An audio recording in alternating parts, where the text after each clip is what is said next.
And a good evening again from New Smyrna Speedway. It's the running of the World Series of Asphalt Stock Car Racing, night number 2 of the 2020 edition. Here on our coverage on trackpass on NBC Sports Gold, along with Alan Dietz. This is Adam Mackey bringing you the coverage again for night number 2 of 9 nights of racing action at New Smyrna Speedway. Alan, we had a lot of fun last night.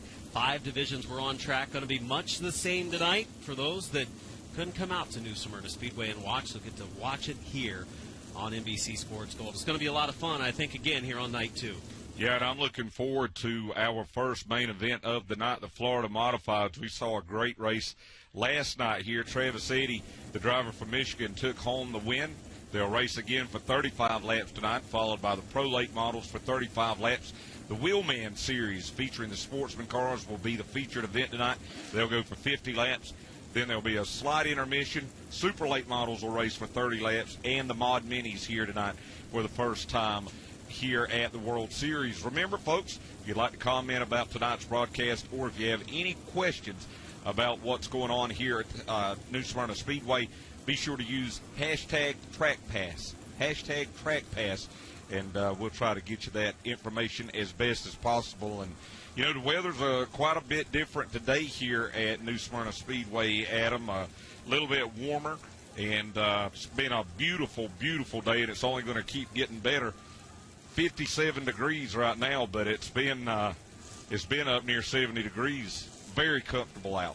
Very nice weather today, a little nicer than yesterday. The winds have died down today compared to a day ago, and we're getting ready for our first race of the night, kind of recapping what we saw one night ago on opening night of the World Series. We saw Sammy Smith, a young kid, a teenage driver, winning that Kyle Busch Motorsports number 51 in the super late model race. Nicholas Noggle, a driver from Nova Scotia, Canada, winning in his 08 car in the pro late models.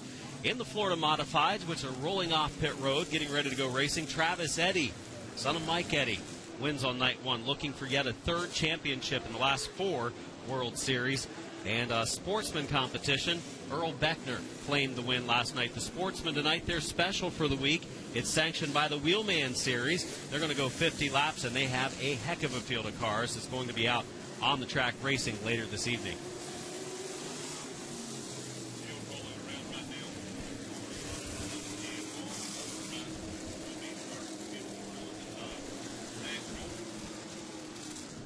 Good field of Florida Modifieds here tonight.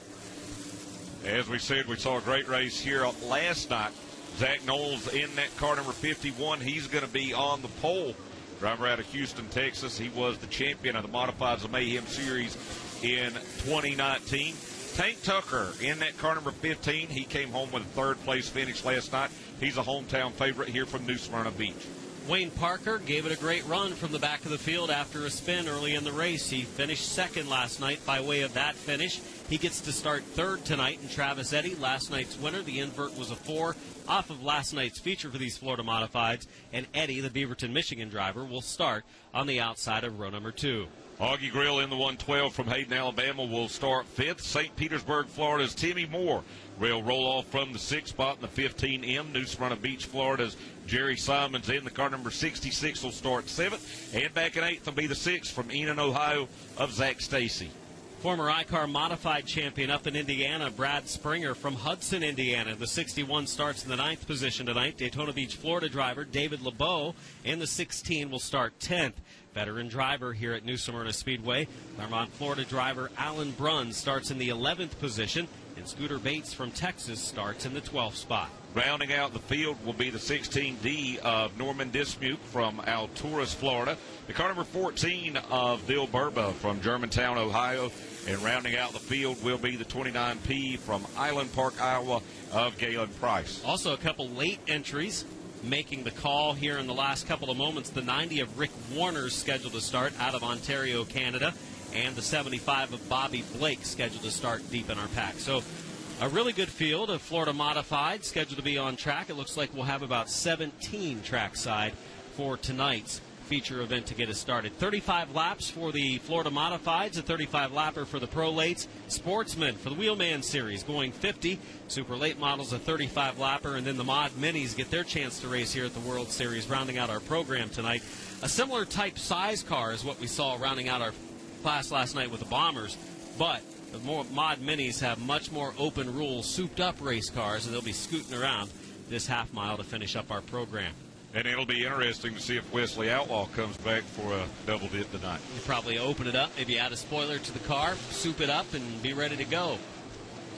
35 laps for the Florida Modifieds tonight, and getting some heat in the tires, getting ready to go. And this division was fun to watch last night. Travis Eddy took the lead early on in the race on a restart, went out front, led pretty, for a long time late in the going, and then all of a sudden getting back in contention was Wayne Parker. And Wayne Parker came from the back after an early race spin. Was up there to challenge, just couldn't pull it off. Travis was just good enough down the stretch to hold him off. Keep an eye throughout the night on the trackpass ticker up at the top of the screen. Keep you updated on how many laps there are to go, as well as your top 3 runners. They'll be located at the top of the screen throughout, and then we'll have the rotation amongst the rest of the field, and we'll have that for all of our divisions tonight. Now, if you didn't join us last night, as the field gets the 2 to go indication, these Florida Modifieds, very different from a tour-type modified. The tires are very narrow, only 8 inches. They can run big horsepower if they want to, but it's very, very hard to get that horsepower down sometimes on those narrow tires. And we saw a lot of goers and comers, and I'm going to be interested to see that black car number 1 of Wayne Parker inside of row number 2. As you said, he spun out early last night, worked his way back up through the field. Didn't really have anything right at the very end for that 78 of Travis Eddy starting alongside of him. I think tonight it could be a battle between those two and Wayne Parker, hoping to come out on top, because with this division and all the divisions competing here on the 9 nights of action here at the World Series of Asphalt Stock Car Racing, there is a points distribution, and there'll be a champion at the end of next week. Pretty decent gathering of fans tonight for night number 2 of 9. 3 divisions in action tomorrow night here at New Smyrna Speedway, and then on Monday, the ARCA Menards E-Series will be in town. In addition, for the first time this week, the Tour Type Modified. So that's a big night coming up Monday. Yeah, we're going to have a lot of big nights here at New Smyrna Speedway over the next several days. And as we said, different divisions throughout the week will be featured. The Wheelman Series tonight with those Sportsman type cars being the featured division here tonight. And as Adam said, the Tour Type Modifieds, they will be on track starting Monday. And a huge field of Tour Type Modifieds will be here. Nearly 40 cars right now on the entry list. We are set for racing for the first of 5 events tonight.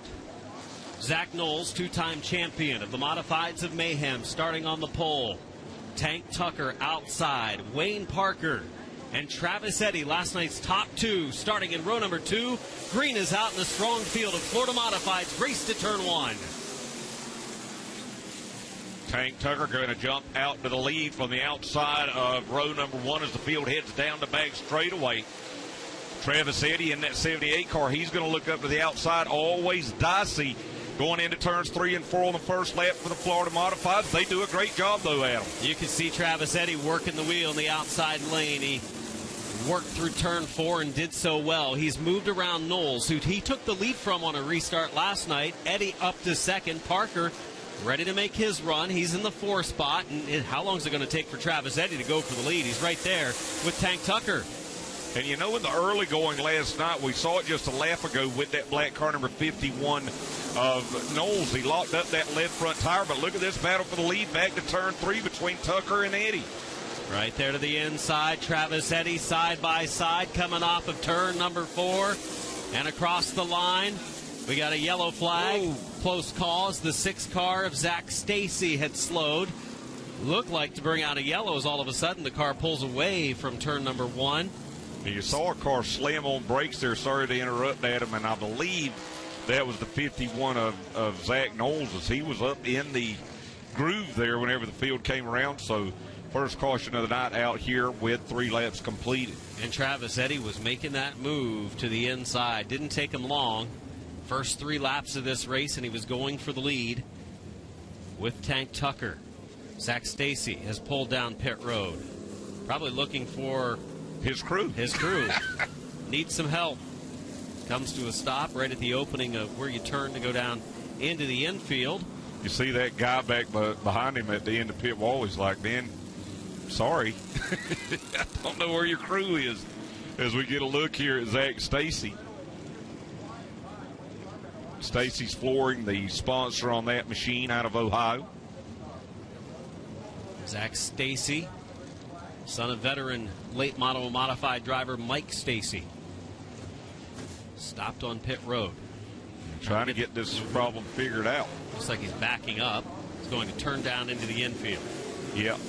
Officially 2 laps completed, 33 laps to go.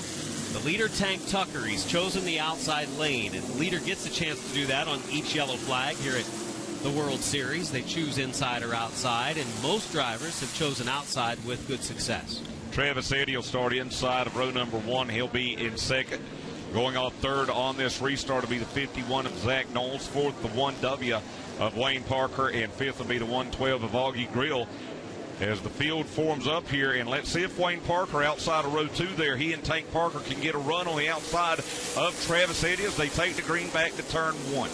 Tank Tucker in the outside lane does go into the lead. You see Eddy trying to fight back on the low lane, side by side.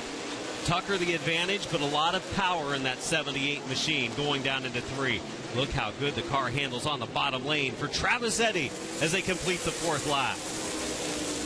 Down into turns 1 and 2 they go. Eddy going to take the lead. It appears Tank Tucker will fall into second. You know, both Tank Tucker and Wayne Parker last night said we just got to get these cars a little bit better to stay up with that 78 car Travis Eddy. Right now, they're going to have to work a little harder, it appears. Wayne Parker to make his move on Tucker. Tucker pushed up in the middle of 1 and 2. It opened the inside lane up. And ready to fill that gap, here comes the 1 car of Wayne Parker. Up the track went Tucker, and easily getting by is Wayne Parker. And last night's first and second place competitors again quick right now as Eddy leads and Parker is in second, just as they finished a night ago. And you would think, albeit it's early here, only night 2 of the World Series of Asphalt stock car racing, but Travis Eddy and Wayne Parker have clearly shown that they're probably going to be the 2 cars to beat here for this championship. Zach Knowles in the 51 working his car off of turn 2. You can see how free the 112 of Augie Grill was coming off of the second corner as well. 51 bottoming out hard going into the corners, and that makes it a handful, especially if it's bottoming out that hard. Jerry Simons in that car number 66. He was actually able to close in on the 112 of Augie Grill, who rides there in 5th when Grill had to really jam on the brakes whenever he closed in back behind Zach Knowles. Both of those cars bottoming out. 112 of Augie Grill running in super late model and modified competition. Augie Grill a night ago getting caught up in a crash. Both races, honestly, but the super late model damaging the right front suspension. Getting that car repaired for today. So we look over in turn number 4, and a yellow is out. Caution has waved as we have the 90 car. Rick Warner's coming to a stop. The bottom of turn 4. Warner's was a late entry to this field. He's the driver from Ontario. And definitely some mechanical issues underneath the front of that race car. Now, on the left side of your screen, it would be his right front. I actually saw out of the corner of my eye, he had a flash fire there, probably from a little bit of oil maybe getting on the headers or the exhaust. I don't see a lot of liquid trailing the car, which is good news. Yeah. Maybe the track conditions aren't too bad, but Rick Warners has climbed out from behind the wheel of the race car. He's from Newcastle, Ontario, Canada. And you got to hope, at least for him, that, and you see the car's definitely running hot, spewing there from that port just in front of the windshield. And hopefully he has not damaged the engine on this car too much, because it's a long way to come down from Ontario to have problems this early in the week. You'll be able to see a little bit more when they pull this car away. If there's a big puddle underneath, that would not be a good sign. But definitely, for one, running warm. And they haven't pushed the car away from the scene yet, but Rick Warner's. The cause for our yellow, still 26 laps to go, 9 laps completed. Travis Eddy is the leader. Wayne Parker is in second. Tank Tucker, Zach Knowles, and Augie Grill rounding out the top 5. Now, you were talking about Augie Grill in that 112 just a little bit earlier. I actually read earlier today on speed51.com that he, Ryan Moore, and Trey Bain, those drivers involved in accidents last night in the Super Late Model feature, all able to come back. Obviously, Mike Bowery, that was involved in that accident, that hard accident in the Pro Late Models, and just absolutely careened into the inside wall. He is not going to be able to make it back. Pretty much, for the most part, everyone we saw that had any sort of problems in any of the races other than Brierley have been able to come back. 9 laps completed. Rick Warner's back into the race car. They'll push him to pit road into the infield, and then be ready to line this field up again to see if Wayne Parker, the veteran, has anything for Travis Eddy, who's a veteran in his own right. He's a little bit younger than Wayne Parker is. Now, looking ahead again to our late model races, saw a good night last night for the Van Dorn Racing Development cars here at New Smyrna Speedway to start the weekend off. Yeah, the Pro Late Models coming up, and the Van Dorn Racing Development cars finishing first and second last night's Pro Late race, with Nicholas Noggle claiming the win in the 08. And there's so many chassis builders in all of these divisions. We speak about the late models, and, you know, you got Rowdy Manufacturing, Van Dorn Racing Development, Fury Race Cars, Senecers, just all different types of chassis, left-handers, you name it. And it's the same here with these modified divisions. Also, we see it with the Tour-type modifieds, which will be here on Monday night, along with the Arca Menard Series, which you'll be able to see right here on trackpass. First of 5 features right now as the Pro Late Models get ready to go next. They're lined up along pit wall on the front straightaway as they'll be coming onto the track to run their 35-lap feature as our second event of the evening. Alan Dietz and Adam Mackey here on our coverage tonight is the 78 of Travis Eddy, right there, the leader, the familiar Howe colors. The Howe chassis, green and black, as we see more cars lining up along pit road. And that's one of the Pro Late Model cars that has garnered a lot of attention this weekend. The 16 of Gio Selzy making the move from Outlaw Sprint Cars, driving that car in partnership with TRD and Derek Krause as the Florida Modifieds line up double file on the back straightaway, ready for a restart this time with 26 laps to go. Parker on the low lane, but the leader, Eddy, on the outside lane, coming to green. Last night's top 2 battling for a win again. Pretty good restart for both of the drivers in our front row. Back underway at New Smyrna Speedway into the first turn.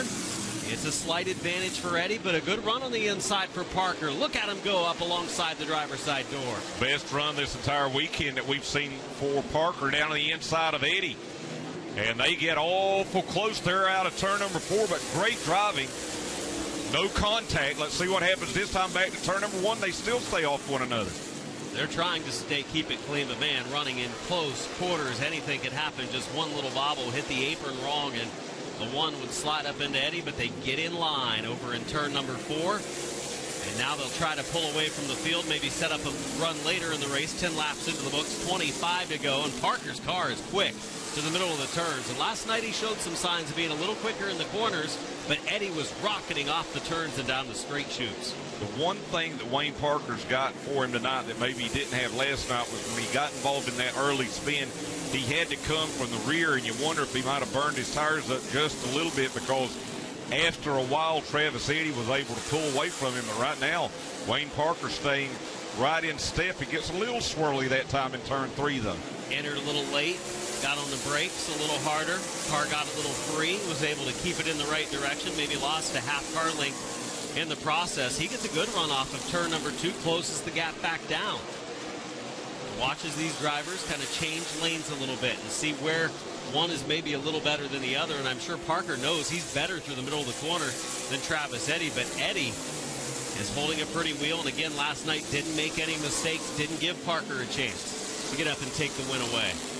And see, that time Travis Eddy gets the better run out of turn number 2, able to open it up by a couple of car lengths. And Parker's car is getting a little free at times in the middle of the corner. You know, his car was turning much better in the center a few laps ago, but if it continues to free up, it's going to be too loose. Look back in the field, and you see the 112 of Augie Grill, 66 of Jerry Simons. A couple of driving veterans. Simons, a many-time World Series champion. Augie Grill competed in his first World Series like a year ago. Doesn't have a lot of World Series experience, though he's raced for many, many years. And he got a win here in the Florida Modified Division last year, but has struggled with this 112 machine with the Florida Modifieds just a little bit. Jerry Simons in that car, number 66, a local here out of New Smyrna Beach, Florida. 6 World Series championships for that driver of the car, number 66. 112 of Augie Grill.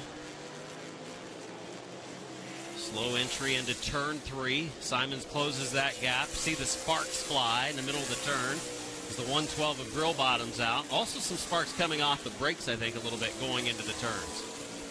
Simons will take a look down to the inside here out of turn number 2, and his grill breaks loose. That's going to allow Simons to get the run he needs down on the bottom through turns 3 and 4. Augie Grill has his hands full, not only with a loose race car, but with the 66 of Simons, who also got loose, trying to keep it off of the 112 of Augie Grill in the exit of turn 4. As we look back to our leader, Travis Eddy, who has put some distance between himself and Wayne Parker.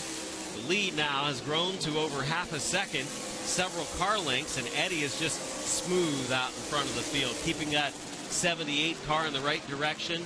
Not a whole lot of movement left or right on the steering wheel, just being smooth right now. And turning consistent laps and keeping that one at bay. And you know, the thing I've noticed with these Florida Modifieds, all of these drivers are a little bit older than, say, some of the super and pro late model drivers we see. Travis Eddy's 30 years old. Augie Grill, I believe he's 42. And then you got Jerry Simons and Tank Tucker and Wayne Parker that are even older than Augie is. And what I'm saying is we've seen these guys really try hard to stay off of their fellow competitors, really to their detriment. Wayne Parker in the 1W, and last time when we saw the 66 of Jerry Simons trying to stay off of Augie Grill.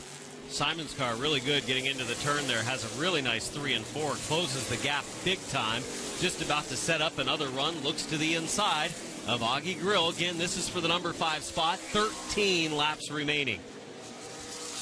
Grill will get a good run out of turn number 2, but he leaves that inside lane open.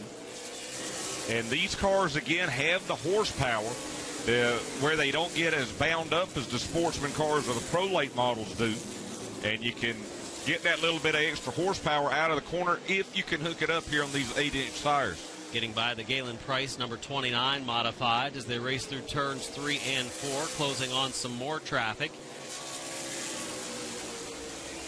Great racing. You thought that we would see great racing all week here in the Florida Modified Division, and it has not disappointed. Lots of side-by-side racing, lots of respect we've seen from these drivers, as we only have 10 laps to go here in feature number 1 on night 2 of the World Series here at New Smyrna. So notice the 26 of Ohio driver Bill Burba running in the 7th spot has closed the gap on Jerry Simons, as well as Augie Grill. He fell out of last night's race, had some damage to the car, did Bill Burba. We saw Bill Burba at dinner last night. Yes, we did. Augie Grill right there in the number 5 spot. We show this 5th, 6th, and 7th battle because it's kind of been back and forth, expecting maybe some positions to change hands. It's not been the case yet. Travis Eddy up front has now a 7th, 10th lead. Second, just under a second now on Wayne Parker. And he's opening up about a 10th a lap as now we watch 3rd and 4th. Zachary Knowles, as much as he was struggling with the handling on that car number 51, he's gotten it back together. He has pulled away from Augie Grill, was able to get around that 15 of Tank Tucker, and he may find his first podium finish of the night. But the leaders in a lot of lap traffic here, Adam, coming to 6 laps to go. Very heavy traffic. They went around the 12 of Scooter Bates. Also working by the 61, that's Brad Springer getting up and out of the way. Wayne Parker trying to go underneath as well. The gap closing down to less than half a second now. Going to be 5 laps to go this time for Travis Eddy.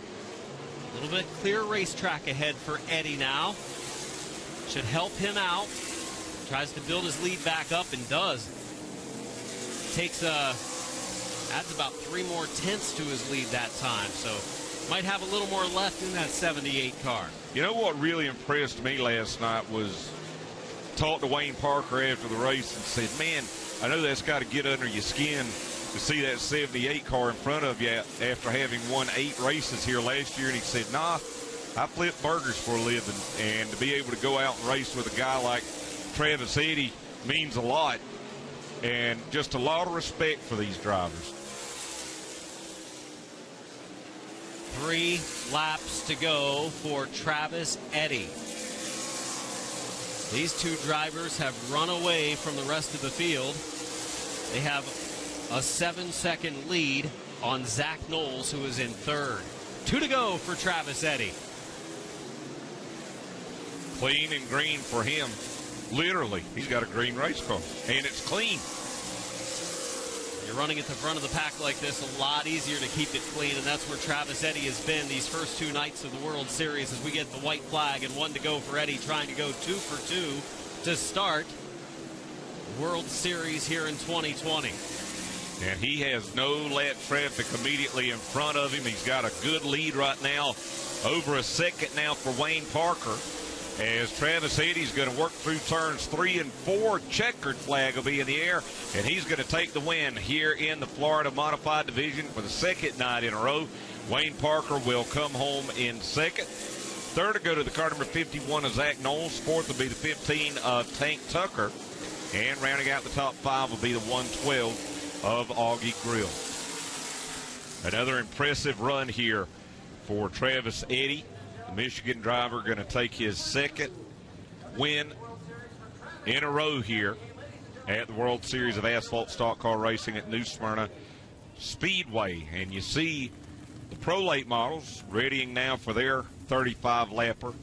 Another great field of Pro Late models here. Saw some great racing action last night, and going to see more great racing action here tonight when the Pro Late models take to the track here in just a bit. So Travis Eddy in victory lane, the 30-year-old Michigander, 2-time World Series of Asphalt Stock Car Racing champion, and hoping to make it 3, and so far so good for that young man, son of the legendary polar bear Mike Eddy, many-time ASA national champion.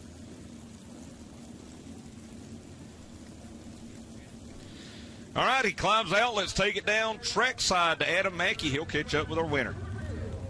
Travis Eddy starts 2 for 2 in Florida Modified competition here at the World Series in 2020, winning 2 of the last 3 Florida Modified championships. Travis, this thing was maybe even better tonight than it was last night. Tell us about it. This car's just hooked right up lately, and it didn't feel nearly as good. The track was kind of greasy. It's getting more rubbered up, so we're going to have to make some changes as the week goes on, and the track keeps changing. But compared to what everyone else had to deal with, it was plenty good enough. Hey, Wayne Parker was there to challenge you again, gave you a little battle after the restart, stayed on the inside for a while. And in that position, are you worried a little bit about maybe the guy on the inside sliding up into you? I mean, there's always that chance, but it's good hard racing. If it happens, it happens. And sometimes that's just how it goes. You don't mean it to. It's just, if it happens constantly, then it sucks. But every now and again, that's just racing. Travis Eddy, 2 for 2 to start Speed Weeks in 2020. We'll walk back and get a word with our second place finisher for the 2nd night in a row to start the week, Wayne Parker. Wayne has had 2 great runs as we head back, and Wayne down here, 2nd place, 2 nights in a row. Good car again tonight. You gave him a good battle after that one restart, just not quite enough, and then he started to pull away. You know, I feel like it's Groundhog Day. I feel like I'm reliving yesterday again. You know, it was a lot of fun out there racing with him. We just didn't have quite enough car. This is our backup car. Tomorrow we're going to bring our primary car. We'll bring our main car, and we'll see how we do with him. This car seemed to free up a little bit as you ran. It was really good rotating the corner for a while, and then after 5-10 laps started to free up. Is that part of the problem? Yeah, it got a little too free, and we changed. Jason, we came out a couple weeks ago, and he changed the car quite a bit, and that's how you have to drive this car. You have to try to get in the gas real early in the corner to get the car, like you said, to squat and rotate, and all of a sudden, with all the different rubbers on the track, the car got a little bit too loose. Wayne Parker, second place, second night in a row. Third place competitor was Zach Knowles, two-time modified of Mayhem champion. Back here with him, Zach, real quick, like third place tonight, made the podium. Those two guys are extremely fast. You were back kind of running your own race in the third spot. What do you got to do to get up there and compete with those guys? Well, it's kind of hard to compete with them because they just have so much motor. Coming here with a small motor, trying to prove them that you don't need motor, but we got our homework to do. We're still working on it. It's only day 2, so we're getting there. We were fourth last night, now we're third, so maybe second tomorrow night. Smaller motor. You're looking forward to probably the longer races. Yes, definitely. That's what we've always been trying to work on, is just making the car for a long-run car in 35 laps. It's kind of hard to just get it all it can in 35 laps. Zach Knowles, third place. He finds the podium tonight for the Florida Modifieds. Thanks, Adam. Again, Travis Eddy taking the win in the car number 78. Wayne Parker will finish in second. Zach Knowles third. Tank Tucker in the car 15 will finish fourth. And Augie Grill in the 112 will finish fifth. Back in sixth will be the 66 of Jerry Simon. Seventh will be the 26 of Bill Burba. Eighth will be the 4B of Alan Bruns. Ninth will be the 61 of Brad Springer. And 10th will be the number 12 of Scooter Bates. Remember to use the hashtag I knew I was going to do that. Be sure to use the hashtag trackpass to comment on our broadcast tonight here from New Smyrna Speedway. It says, great announcing, great coverage on day 2 of World Series of Asphalt. John Racing Back Bay says, night 2, let's do this. Hashtag trackpass. JB says, just finished the ARCA race, almost time for night 2 of World Series on Track Pass. Racing is back. And Christopher Racing says, hashtag Track Pass. No Bomber Series tonight. No Bomber Series tonight, but the Mod Minis will be in action. And we're glad, again, that you're here with us. And as we said, use that hashtag if you've got any questions or comments about our broadcast here tonight. And we'll be here with you each and every night from New Smyrna Speedway here just south of Daytona Beach, Florida, through next Saturday night. I think that's Saturday night, February the 15th. And we'll be racing each and every night here, and you can come back and join us when we come on the air at 7:25 Eastern Time. Pro Late models will be in action next for 35 laps, and then that big Wheelman Series Sportsman race for 50 laps.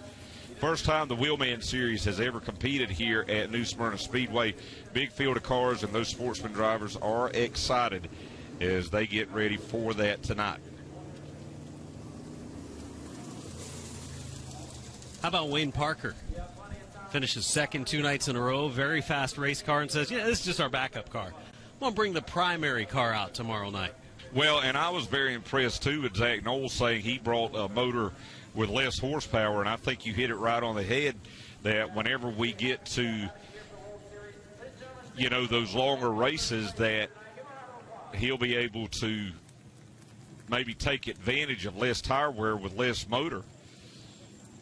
As we'll take a look at our action here in the Florida Modified Division. And Zach Knowles in the 51, the leader at the green, but Tank Tucker in the 15 was able to get the advantage on the start.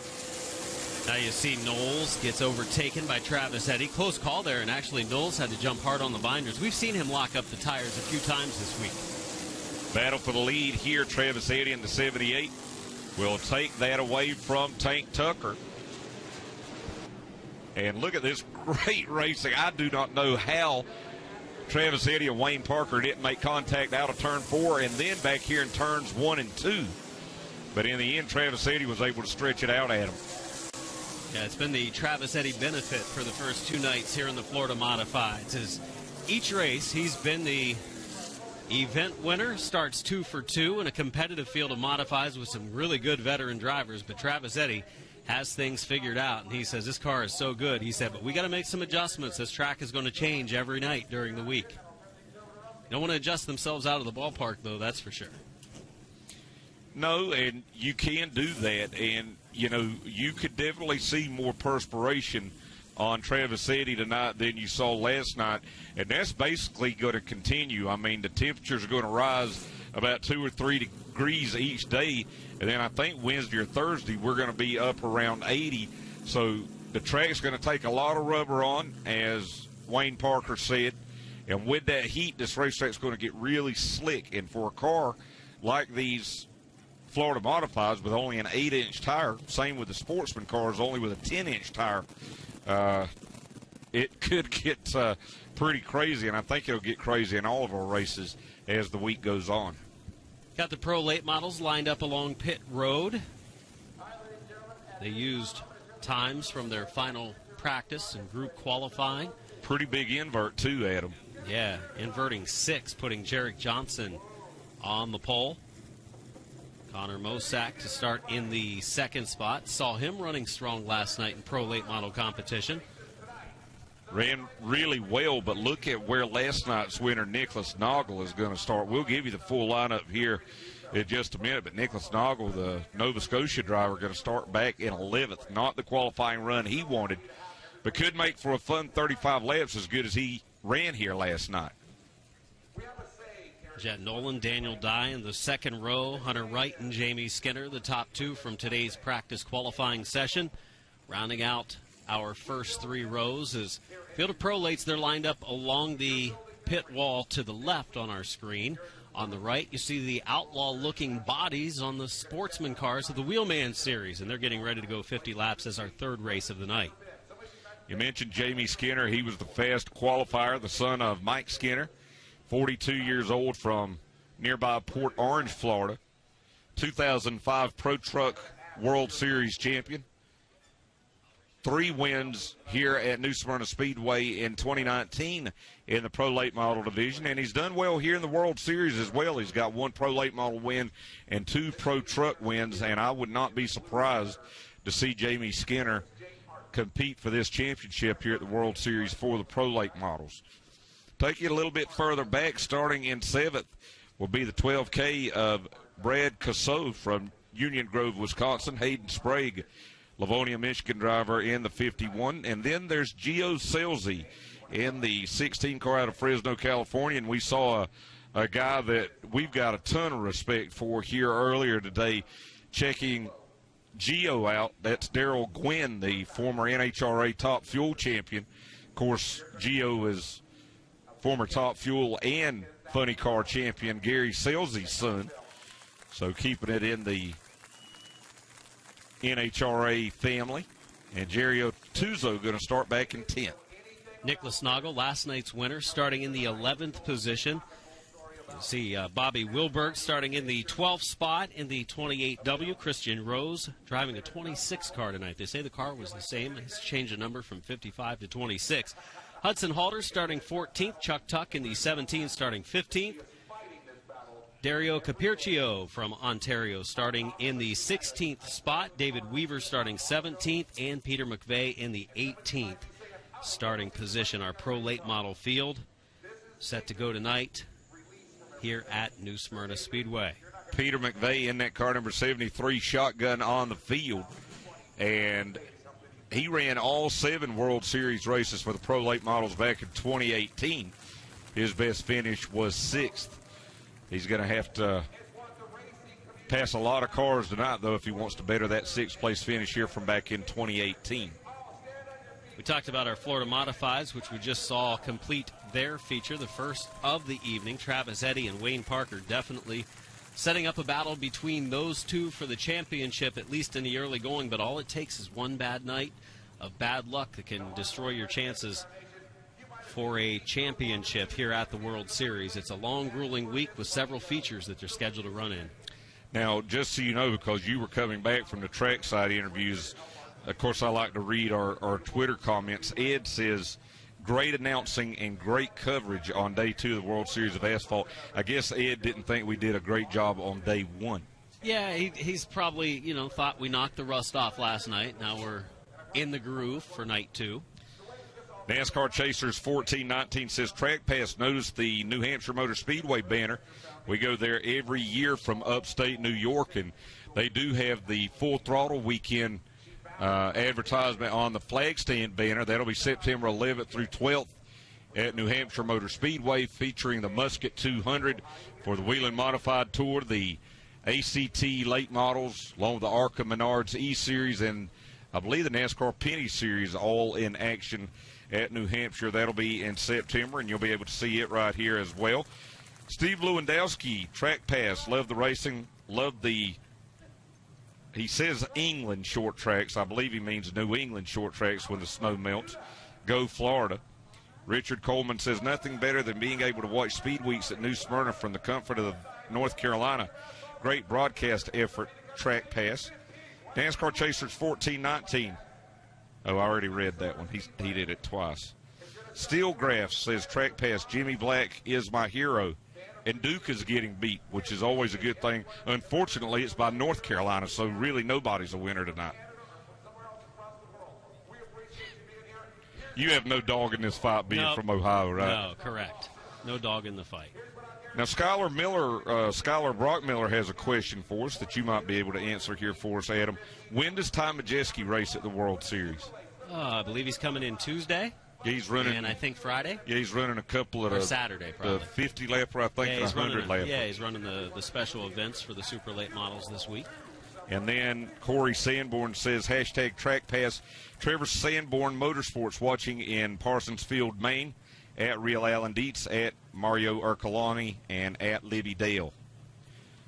We're trying to get you on Twitter. We were looking at at Twitterless Adam Mackey, but then we found out you can't use Twitter in your I guess I just will have to remain Twitterless then. I was getting online and getting ready to sign up, and then I found that out. So I know. I saw you over in the corner of the press box there. I was working diligently on making that happen. So good going, Twitter. Pro late models lined up on pit road. The track had some special presentations going on, so the pro late models are now getting ready to go as they wait on pit road for what will be a feature event that will go 35 laps tonight for the second time. The pro lates last night put on a pretty good and clean show. One of the cleaner shows we saw during the course of the evening. Picking up the victory last night in the pro late models was Nicholas Nago, who starts from the 6th row tonight on the inside of row number 6, pretty deep in the pack, so he's got his work cut out for him. I think the pro late models, a little 6 invert, it'll be fun to watch Jamie Skinner in the number 6 spot, and the number 5 car trying to come up through the field. Hunter Wright had a good car at times last night, too. That 29 starting in the 5th spot. We're not going to count him out. As you see, Daniel Dye's number 43 starting in 4th spot. And saw a big announcement on Speed 51. He's going to make 5 ARCA Menard Series E-starts for Ben Kennedy Racing starting here on Monday night at the ARCA Menard Series East race. And there you see Hunter Wright that you just mentioned in the 29 car. And there you're going to see the fast qualifier and the fastest car we've seen on property for pro lates this week. It's the 5 of Skinner. And those eyes look a lot like his dad's. It just looks like his dad's sitting in that car, doesn't it? It does. You know, just one other thing that I want to mention while we do have this little delay in the action, there was a presentation here on the front straightaway you might have seen off camera to the Heart to Heart Foundation, which is one of the charities here that the Hart family that owns New Smyrna Speedway has started, and there was a $10,000 check presentation there, so that's pretty neat as we continue to watch these cars. There's Gio Scelzi in the 16 car. Gio with a little wink to the camera. See the 5 of veteran driver Jerry Artuso. And he's been a winner here. Yeah, he's won championships in limited late model and modified competition in the past. Has been pretty strong in this pro late this week. Didn't qualify as well as he would have liked earlier in practice, and it's going to relegate him toward the middle of the pack for the start of this race. J.R. Tuzo, 55 years old, and as Adam said, he's a former World Series champion in limited late models and the Florida Modifieds, which we just saw on track. Now, we'll be back here tomorrow night, 3 divisions in action. And those 3 divisions that you'll be able to see here from the World Series of Asphalt Stock Car Racing. Going to be super late models, the Florida Modifieds, and the pro late models. Track just announced fan appreciation tomorrow night here at the World Series of Asphalt Stock Car Racing. $15 general admission tomorrow, and that was reported to us by Speed 51. So if you're in the area, again, you're going to get to see some great racing action. Just $15 to get in here at New Smyrna Speedway and see those 3 divisions you just mentioned. And it's good divisions of racing. We'll see a good show tomorrow night, starting at 7:30 Eastern Time. Might get out a little bit early. I tried to say that a night ago, and everybody said I was jinxing us, but it is going to be a full moon tomorrow night. It looks full tonight, looked full last night, officially a full moon tomorrow night as the pro late models roll off to New Smyrna Speedway's racetrack for a 35-lap feature, our second event of the night. Pro late models again last night almost went clean and green to the end. And you see that 08 car that just drove by Nicholas Noggle. He was the winner, but again starting in 11th. Now, in all due honesty, they almost went clean and green, but it was for no lack of trying to have a few accidents because there was some close calls. Yeah. And one thing we saw in this class last night that we didn't see in the other classes was a lot of passing in the second lane. Drivers that would go out into the outside groove and make passes on their competitors, and you didn't see that in any of the other classes to this point. And remember, these pro late models and the Wheelman series that will be coming up next with less horsepower, these cars have about 150 less horsepower than the super late models do. So as Adam mentioned, if you can get up to that right rear corner and get on the outside of a driver coming out of one of these corners, you've kept your momentum up, which is so important with less horsepower, and you can make it work. Watch these drivers, a decent speed going around the track to get a little heat in the tires before they get started here for this race. And we notice with these crate engines how they make the corners, much like we saw the Sportsman competitors last night. Wide turns, trying not to scrub off any speed. That means wide, high going in and high coming off, because the lower you get with these cars, whether it's going down into the corner or coming off of the corner, the more you turn it, the more you're binding it up, as the drivers will say, and it chokes the car down almost. You know, this is a really cool car, Adam. Jarek Johnson, driver originally out of Minnesota, 40 years old. My Computer Career, the sponsor on that Chevrolet. But the POW MIA Freedom car, they take this car and the show car around the country. They race in the ROC late model series up in western New York, race some in Pennsylvania. They've raced at Lebanon I-44 Speedway in Missouri, all to raise awareness and money for families of POWs and missing in action soldiers. Jarek Johnson finishing last night in the 9th position in that 76 car. And speaking of sponsors, I told you last night, Connor Mosak in that car number 28, my favorite sponsor so far, Speed Week, Nick Taylor Custom Fit Underwear. When do you think they're going to bring us some? You gave him a plug, so I'm sure it's probably in the mail. There he is, that 28 car up in the outside lane. Connor Mosak had a good run last night. Going to be starting from the outside of row number 1, and I think he's a threat to do it from the outside of row number 1. That's a good starting spot and showed some definite potential last night as the 1-to-go signal is displayed. Mosak in the 28 car, finishing in the runner-up spot last night, starting in the runner-up spot here tonight. Coming to green this time, but I think Daniel Dye on the outside of row 2 and Jamie Skinner, remember, they started on row 5 last night. I don't think they had the time to get up there to these leaders in 35 laps. Could be a different story here tonight as we go green. Green flag is out, and Jet Nolan, a good run on the start, gets to the inside of the 76 of Johnson. backs it down. Johnson up the track, and we may be 3 wide on the backstretch. Watch it down the back straightaway, 3 wide. Jarek Johnson in the middle. Couple of youngsters to his inside and outside. Daniel Dye in the 43, Jet Nolan in the 50. They went all the way through turns 3 and 4, 3 wide, beating and banging all the way down the front straightaway, back to turn 1 before Dye backs out of it. Fortunately, all cars still in the right direction. The 43 of Dye in the 4th spot. There's Skinner looking to the inside. In front of them, it's Nolan on the low side of Johnson.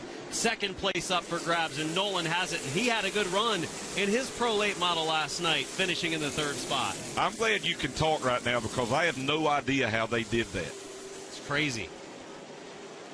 And now Hunter Wright in that 29. You mentioned he ran good as Skinner tries to take a dive down on the inside of Johnson for 3rd, but had to back out of the gas. Hunter Wright on the low side. Daniel Dye on the outside lane. In front of them, the battle ensues for the 3rd position. Jamie Skinner, son of Mike Skinner, racing for the 3rd spot. On the low lane, pulls alongside the 76 of Johnson. Good run through the middle of the corner. Going to be able to pick up that position here in another half lap or so. And I think you see just how strong that Alpha Prime Toyota for Skinner is, because it's tough to pass with these Pro Late models on the bottom, and he was able to get around Jarek Johnson. Still just 4 laps completed, coming around this time to complete lap number 5. And Hunter Wright in that 29 car continues to impress. He goes for 4th into turn 1.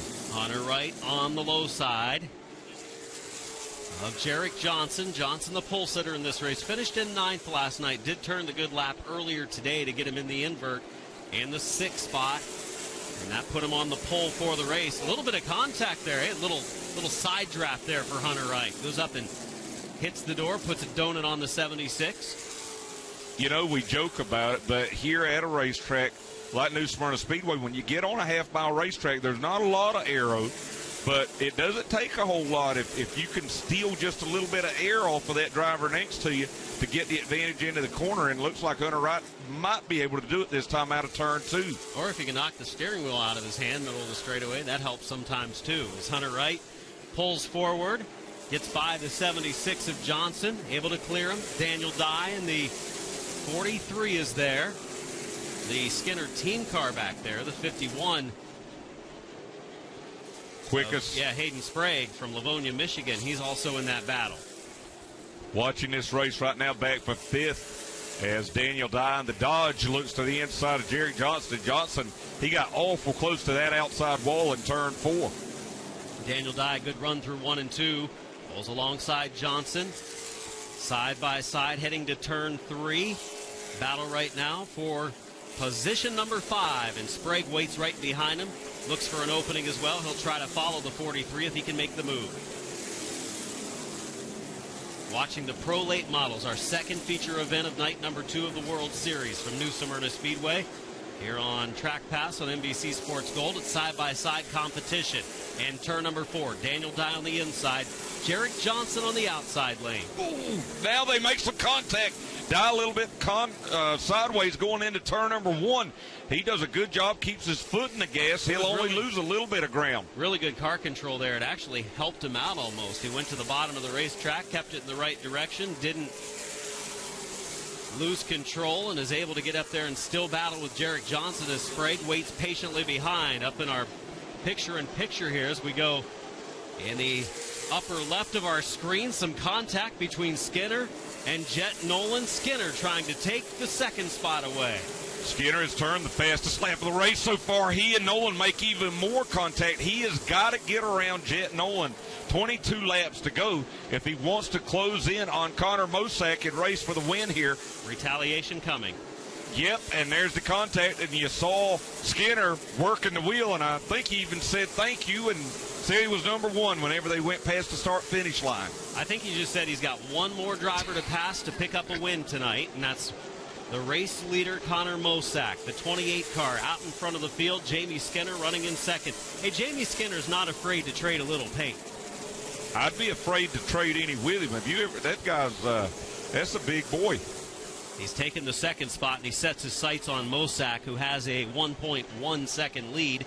We look back at Skinner's team car, the 51 of Sprague, making the move on the 76 of Jarek Johnson. It's for the 6th spot. PECDOT's the sponsor on that Toyota for Hunter Sprague. And little bit of contact between he and Jerry Johnson. I don't think anybody has. Jerry Johnson's car number now is 00076. I think that's almost a combination to our beach house.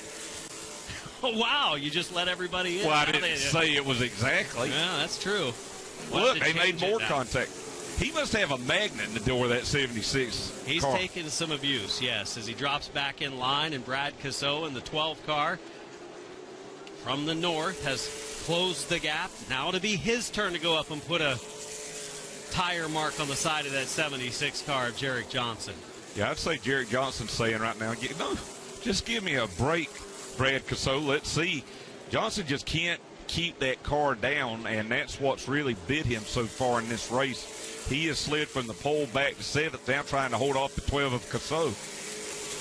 Nose to tail down the front stretch. Cassot getting ready to make his move. Cassot from Wisconsin looking on the low lane. He's in competition in last night's Pro Late Model event. All right, is he going to hit him? Well, it usually happens in the straightaway. He's giving him plenty of room here. That's what's even worse. It's not even happening in the corners. Last night, Cassot got bumped on a first lap of a race and turned sideways down into a car on the inside as we watch him race down into turn number 3. That's Nicholas Noggle, last night's winner. He's only moved up into the 9th position now. And guess what? Battle for the lead. Jamie Skinner has caught Connor Mosack. 14 laps to go, and if things stay as they are, Nicholas Noggle is definitely going to take a hit in the points tonight after that win with the 08. Only up to 9th tonight. We watched this battle for the lead as we continue to also watch the other battle. Here comes Skinner to the inside. Skinner to the low lane for the race lead, looking for his first win of the week. But so is Connor Mosack. They're side by side. Turn 4, sideways after some more contact is made at the finish line. And both of these drivers, you see the left rear tire of the 28 car, all the lettering has been rubbed off from that Hoosier Bi-Supply. Same on the right front of Skinner's car number 5 as he takes the lead. And both of those drivers, I think, are going to have to worry maybe just a little bit if one of those tires might have got a puncture. Look to be up right now. Both cars still running strong. Mosack's car, he's been running an extremely high lane in this race. Even before Skinner caught him, he's been up in the 3rd lane. And as we see a yellow come out, the field has slowed just after a change for the lead. And actually, Jet Nolan was closing on those two drivers as well. So yellow flag is out. We've completed all but 11 laps of this race. See Ralph Miller in the starter's stand waving the yellow, and the caution is for the 73 car. Peter McVeigh out of Appleton, Wisconsin has spun. He finished 18th in last night's race. Maybe a little damage to the front of the car. The track official going to check out the right front. Maybe a little to the rear, too. He got into that inside wall over on the back straightaway. But at least from our angle, I don't think he hit it very hard. And hopefully McVeigh can roll away. You know, I said it before this race started, and I'll say it again. We've not seen a lot of cautions in these Pro Late Model races, but it's not been for a lack of trying by these drivers. I mean, there has been a lot of beating and banging and some great car control. They definitely do just that. We've seen plenty of side-by-side action both nights of the Pro Late Model class so far. 24 laps into the books, 11 to go. Going to watch a replay of the start of the event. You see when we got started, it was Mosack getting the advantage. You saw the 50 of Nolan taking a look to the inside. That was the first time Jarrett Johnson got hit. Look at this, 3 wide. This was crazy. And they were able to make it for about a half a lap like this. And eventually Daniel Dye had to check up. There are 3 cars beating and banging about a half lap around this half-mile racetrack. You know what that means for about a quarter of a mile. Wow. How long have you been working on that one? Did you have to I had to figure it. Translator earlier? Yeah, some of my South Carolina math. Now, if you said half of a 5/8 of a mile racetrack, I wasn't very good with. You'd have been like, is that 2.5? 220, 221, whatever it takes. All right, so 24 laps completed. Jamie Skinner in the 5 car is the leader, as it looks like we've got a car in the pit area here, and that's the 26 of Christian Rose. So watch him work on the left front of that race car. Up, now back to McVeigh there. Oh, excuse me, that was the 9 of Hudson Halter, but Christian Rose is in the pit, so both of those cars in the pit area right now. So it does need a tow truck. Peter McVeigh's 73.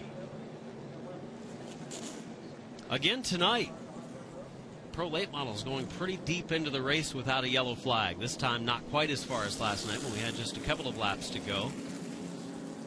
Features remaining yet tonight on our coverage will include the Sportsman of the Wheelman Series coming up next. 50 laps, a lot of cars in the starting lineup. In fact, we've been given a starting lineup that has 13 and a half rows, which comes out to 27 cars, the starters tonight. Impressive math. But just about didn't have enough on our sheet to fit all of those cars on there. Let's take you back through the top 10 right now here with the Pro Late Models. Jamie Skinner, the leader. Connor Mosack in second with the 28 car. Jet Nolan in the 50 rides third. Fourth is the 29 of Hunter Wright. And fifth, the 43 of Daniel Dice. Sixth is the 51 of Hayden Sprague. Seventh, the 76 of Jarek Johnson. Eighth is the 12K of Brad Casso. Ninth, last night's winner, the 08 of Nicholas Noggle. And 10th to 16 of Gio Selzy. Running in 11th, Jerry Artuzo, the veteran from Canada. 12th, Bobby Wilberg in the other 28 car. Hudson Halter has made his way to pit road. He was running 13th before the yellow flag and before the pit stop. Christian Rose, he also made a trip to the pits in his 26, was running 14th before that. Chuck Tuck has completed all 24 laps so far, as has Dario Capircio and David Weaver. Peter McVeigh, the cause of our yellow. Philip Bissett dropped out with 9 laps completed. So they get the McVeigh 73 machine hooked up, and off he goes again tomorrow night, 7:30, Fan Appreciation Night, $15 grandstand admission. Good deal to watch Super Late Models, Florida Modifieds, and Pro Late Models tomorrow night. Grandstands open at 5, and racing begins at 7:30. We'll be here to cover all the action as well if you can't make it out to the track. Monday night, the ARCA Menards East Series comes to town for a 175-lap feature. Tour Type Modifieds, their first of a number of races during next week. 5 feature events for them during the week, starting on Monday night with a 50-lapper, so that's going to be a good program. Tuesday night, which will be the middle point of our week for the whole Speed Week. Tuesday, February 11th, will feature the Florida Modifieds in 75-lap race, Pro Late Models, Tour Type Modifieds, and Super Late Models to complete our first half of the World Series. You see the damage to the right front of McVeigh's 73 car. And now the track is clear. Officials will get ready to line the cars up for a restart or a final 11-lap shootout. You know, speaking of that ARCA Menard Series East race on Monday night, that entry list continues to grow. Saw the announcement on Speed 51 just a few hours ago that Derek Griffith, who we'll see in action in the Super Late Models tonight, has struck a one-race deal with Chad Bryant Racing. So it's going to be neat. You know, Daniel Dye, mystery drivers that hasn't been announced yet, but a lot of people are figuring out. Some of the drivers we see compete here regularly as part of the World Series will be in that ARCA Menard Series East race that you'll see here Monday night. And I think that's cool. I always like to see that. ARCA Menard's East Series putting on the show on Monday night here at the World Series. As the green's ready to wave, 11 laps to go. The leader, Jamie Skinner in the 5, the 28 of Connor Mosack. And here comes Nolan. 3 wide into turn number 1. Will it work so far? More Nolan contact. takes it up the track. Nolan into the Whoa! wall. Skinner up into the wall. Big. Cars pile in. Artuzo into the wall. Jarek Johnson into the wall. And a big-time crash as Nolan went 3 wide, took it up the track, and drivers behind him. When it happened, Skinner got up into the wall in the outside lane, and then the cars behind him nowhere to go.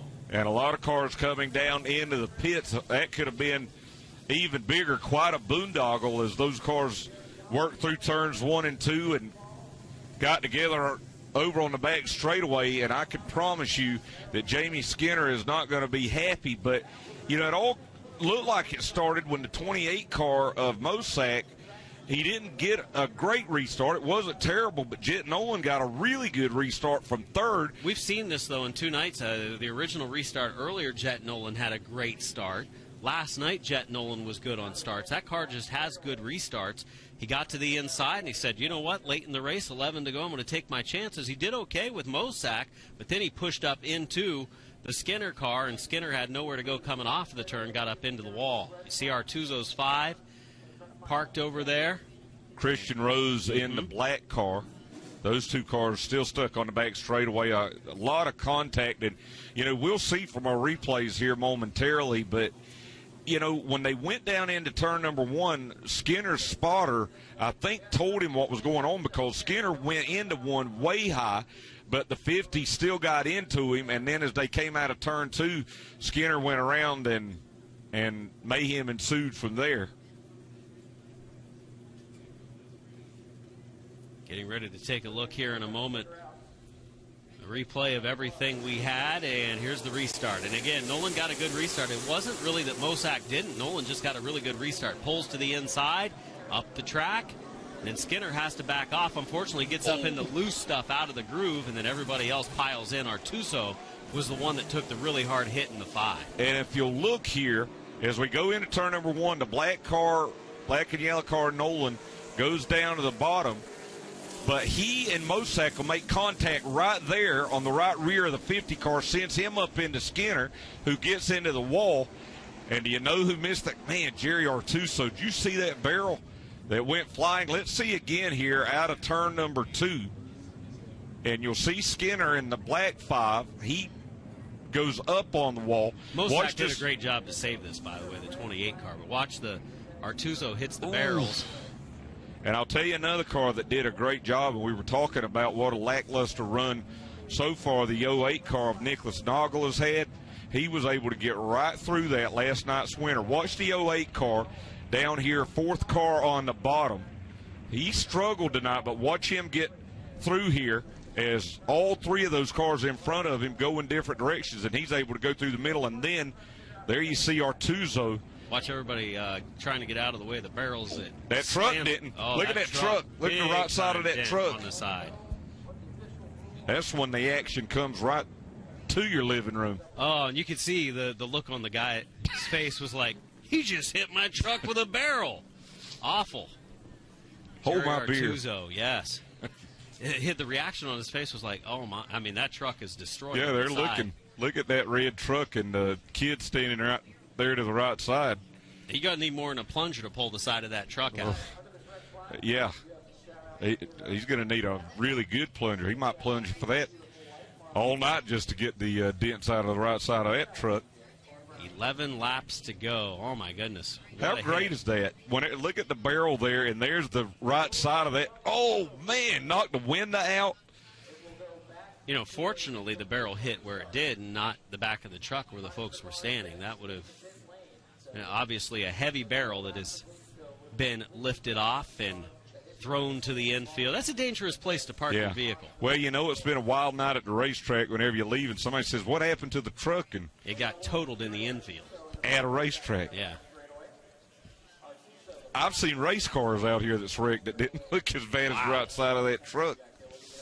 76 car of Johnson didn't have as many dents on the side after all the contact he took in this race. We may have to start a GoFundMe page for that guy. Somebody probably already has. Yeah. Hopefully, if they do, the guy will actually get the money. 11 laps from the finish. Wow. And huge crash on the back straightaway, all involving the leaders. After a 3-wide battle that saw Jet Nolan go to the inside lane and up the track, Skinner gets into the wall, and then those behind him with nowhere to go slide down in. I'm going to take a look at a replay once again. See Nolan make the move to the inside, and again, Mosack had a good restart. He was alongside Skinner. It was just Nolan had that good of a restart. And see, Nolan goes up into the 28. He was kind of already into the 5 at the same time, kind of simultaneously. Artuso hitting the barrels, and then the 76 of Johnson. I don't think Johnson's car is going to be all that bad. Not good. He's got some damage, no doubt. This is the view here. Who do you put that on, though? Jet Nolan. I mean, he just used up a lot of lanes. Now watch the tire or the barrel here with his truck. Boom. And The guy was standing on the edge of the bed of the truck and just got missed by the barrel. I mean, But he did hold his beer. That almost did take his legs out. We need to stay with that view from Jeff Christensen down in turn 1 to where you can see the reaction on the guy's face. Like, he just hit my truck with a barrel. His face, the look of life came out of his face. Yeah. And fortunately, again, we kind of make light of it to a degree, but a scary moment for him, I'm sure. But I think he was We're going to see it right here than anything just about the truck getting hit. So there you see Skinner go up into the outside wall, and watch the white 5 here on the bottom. He gets into the inside of the 16 car. Gio Selzy did a heck of a job to get through there, too. Hits the barrel. Watch the guy guy's not standing even here. He's not even paying attention. Whoop. Wow. Oh, and he's standing on the edge of the truck, too. He's not even in the bed. Now, when he gets down, then he looks back. Oh, Yep. Held his beer. Good form. Very good. Stuck the landing. Now, what? This guy here, look at. Yeah, he's like, keep going. Did you see that? Oh, the look of disgust. This is his truck. I think that's his It's truck. not even the guy that. Yeah, not the guy that fell down. Yeah, the other. That's his truck right there. Welcome to the World Series. Probably the first time they've been here, too.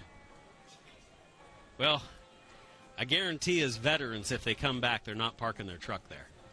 At this point, they could now. Well, It's got a lot of character. Yeah. 11 laps to go. Crazy crash coming off of turn number 2 has put us under red to get everything back into position, and Jerry Artuzo's car has sustained some heavy damage from knocking the barrels, and Moore center punched that on the nose. And we have seen some hard licks. We saw that hard crash from Mike Byer on the last lap of the Pro Late Model race last night.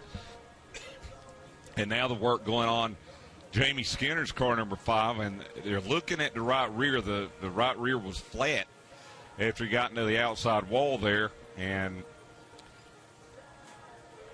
that's a tough break because he appeared to have the best car, but even before that last crash, though, we had talked about Jet Nolan. He had ran the leaders down. So I'm not convinced that he might not have had something for Skinner had that not happened, but we're not going to know now. Skinner came through the field from the 6th starting position to take the lead, and then that yellow came out the first of the race with 11 to go. And then all heck breaks loose. All right. A few of our Twitter comments. Hashtag trackpass. John Dunlap says, grassroots, that was crazy. Flying barrel. George Zinn, he's got a picture of the right side of that red truck, says, dang, I'm paraphrasing. Tough to be in the infield at New Smyrna Speedway during World Series of Asphalt racing. Joe Chisholm Jr., not good. Oliver Cordell Racing, oh, man, I feel so bad for the guy with the red truck. Norm Erkey, oh, man, passed the hat for that poor guy in the red truck. Ryan Farrell, 3 wide into turn 1 on a restart. These cars aren't very expensive or anything. Plus, they are real easy to fix. I think sarcasm. A little maybe? hint of sarcasm there, maybe. Oh, here's a question. You're going to love this one. Skylar Brockmiller asked, did number 75 Mike Byer from Rockford, Illinois, load up and go home, or is he still racing? I believe they loaded that one up. That one was very badly destroyed last night. As you see, look at this. The Skinner number 5, despite climbing the wall, they've made some repairs to the right side. He's back on pit road, and I think as soon as this race goes under yellow, you're going to see it come back out onto the track and join the field. He'll join it from deep in the pack. He's got a chance to recover and pick up some spots. 11 laps to go. Anything can happen. He's got a fast race car. How fast will it be now? And this is a good test for him, if nothing else, to see how it's going to be for tomorrow night and if they've got to make some more repairs. Look at all those wind stickers on the right side, right back there behind the window. He has won a lot of races here at New Smyrna Speedway. But I think you're exactly right. I think this is going to be an opportunity for them to at least go out and see what they're going to need to repair on that car before tomorrow night. Now, here's one for you, Adam, from Brian S. Owens. having an ice-cold beverage after watching at Haley Deegan finish second in the ARCA race. Now I'm watching the second night of the World Series of Asphalt Racing on hashtag trackpass at Real Alan Dietz. Get Adam Mackey on Twitter. Stephen Kenny says pass, wicked good racing with the prolates. Jonathan Thibaud, the racing at New Smyrna is phenomenal. Ed says, wow, 3 wide and 3 and 4, no crash. Apparently not in 1 and 2, though, right? Yeah, 3 and 4, no. The 3 wide battle earlier was crazy, too. The fact that they were able to continue in the right direction and not get in a crash is a amazing thing, and good sign there as all the drivers that are on the front stretch have refired the cars, pulled away, as we're going to get this one restarted here in just a bit as we go back under yellow flag conditions and take the race out of red. And folks, when you share those, when you share your Twitter, I know a lot of the folks with the hashtag TrackPass have also included their hometowns. Let us know where you're watching from. We've seen everyone from California to, I think someone last night was watching in Australia, Maine, really all over the United States watching, and we're glad that you're watching with us. Not everyone can come down to Florida for speed weeks, but you can be a part of it, and we're glad that you're joining us, and hope you're enjoying what we're doing. We're having a good time, and, you know, we make light of things sometimes. We've been accused of making light of things on occasion, you and I, but you speak for yourself. Still pretty serious. And it is, and the intensity and seriousness for some of the drivers will intensify as the week goes on, as the championship battles get decided late in speed weeks. You know, the first 3 or 4 nights is all about making it to the finish each night, not putting yourself in a position to destroy a race car, to lose an engine, to take any major chances, though we've seen a lot of drivers taking a lot of chances in this Pro Late Model race, as 28 car Connor Mosack right now showing as the leader. Jet Noland in the 50. Crazy deal there, you know, even though Jet Noland in the 50 and Skinner in the 5 were kind of two that were originally racing side by side, they were able to continue on in the right direction. They didn't stop, spin, bring out the yellow. It was cars behind them that made contact and spun to the inside retaining wall that actually brought out the yellow. So that's a break for Noland. And if you're not familiar in short track racing, you may say, well, why is Connor Mosack in that 28 in the lead, although the 50 had gotten by? And in short track racing, when you have races where you're not counting caution laps, like here at the World Series, you revert to the last completed lap. So with the last completed lap, you go back to the way that they were running. You say, well, Jamie Skinner was the leader. He pitted, so he goes to the rear. And then you go back to that last completed lap and see the way they were scored prior to that caution. That's why Connor Mosack's the leader over Jet Noland and coming to 1 to green. Pretty good crowd is gathered tonight. The grandstands at New Smyrna Speedway, bigger than last night as the temperatures warm up and the week goes along. It'll be better and better crowds. We'll see a good crowd here on Monday night, that's for sure. We should for tomorrow night, $15 grandstand admission for Fan Appreciation Night here at the World Series. Haven't seen them do that in the past that I can remember, so that's a pretty good deal for folks to bring out a big group of people and enjoy a night of racing for a few different divisions from the grandstands. 11 to go. The leader, Connor Mosack, in the 28 after finishing second last night. Jet Noland finished third last night in the 50. He's restarting inside lane. We are back underway with just over 10 laps to go, and here comes Daniel Dye to the outside. Now, I wonder if Jet Noland did not get a great restart, or if he might have gotten warned by NASCAR, because that was close on that 3-wide restart.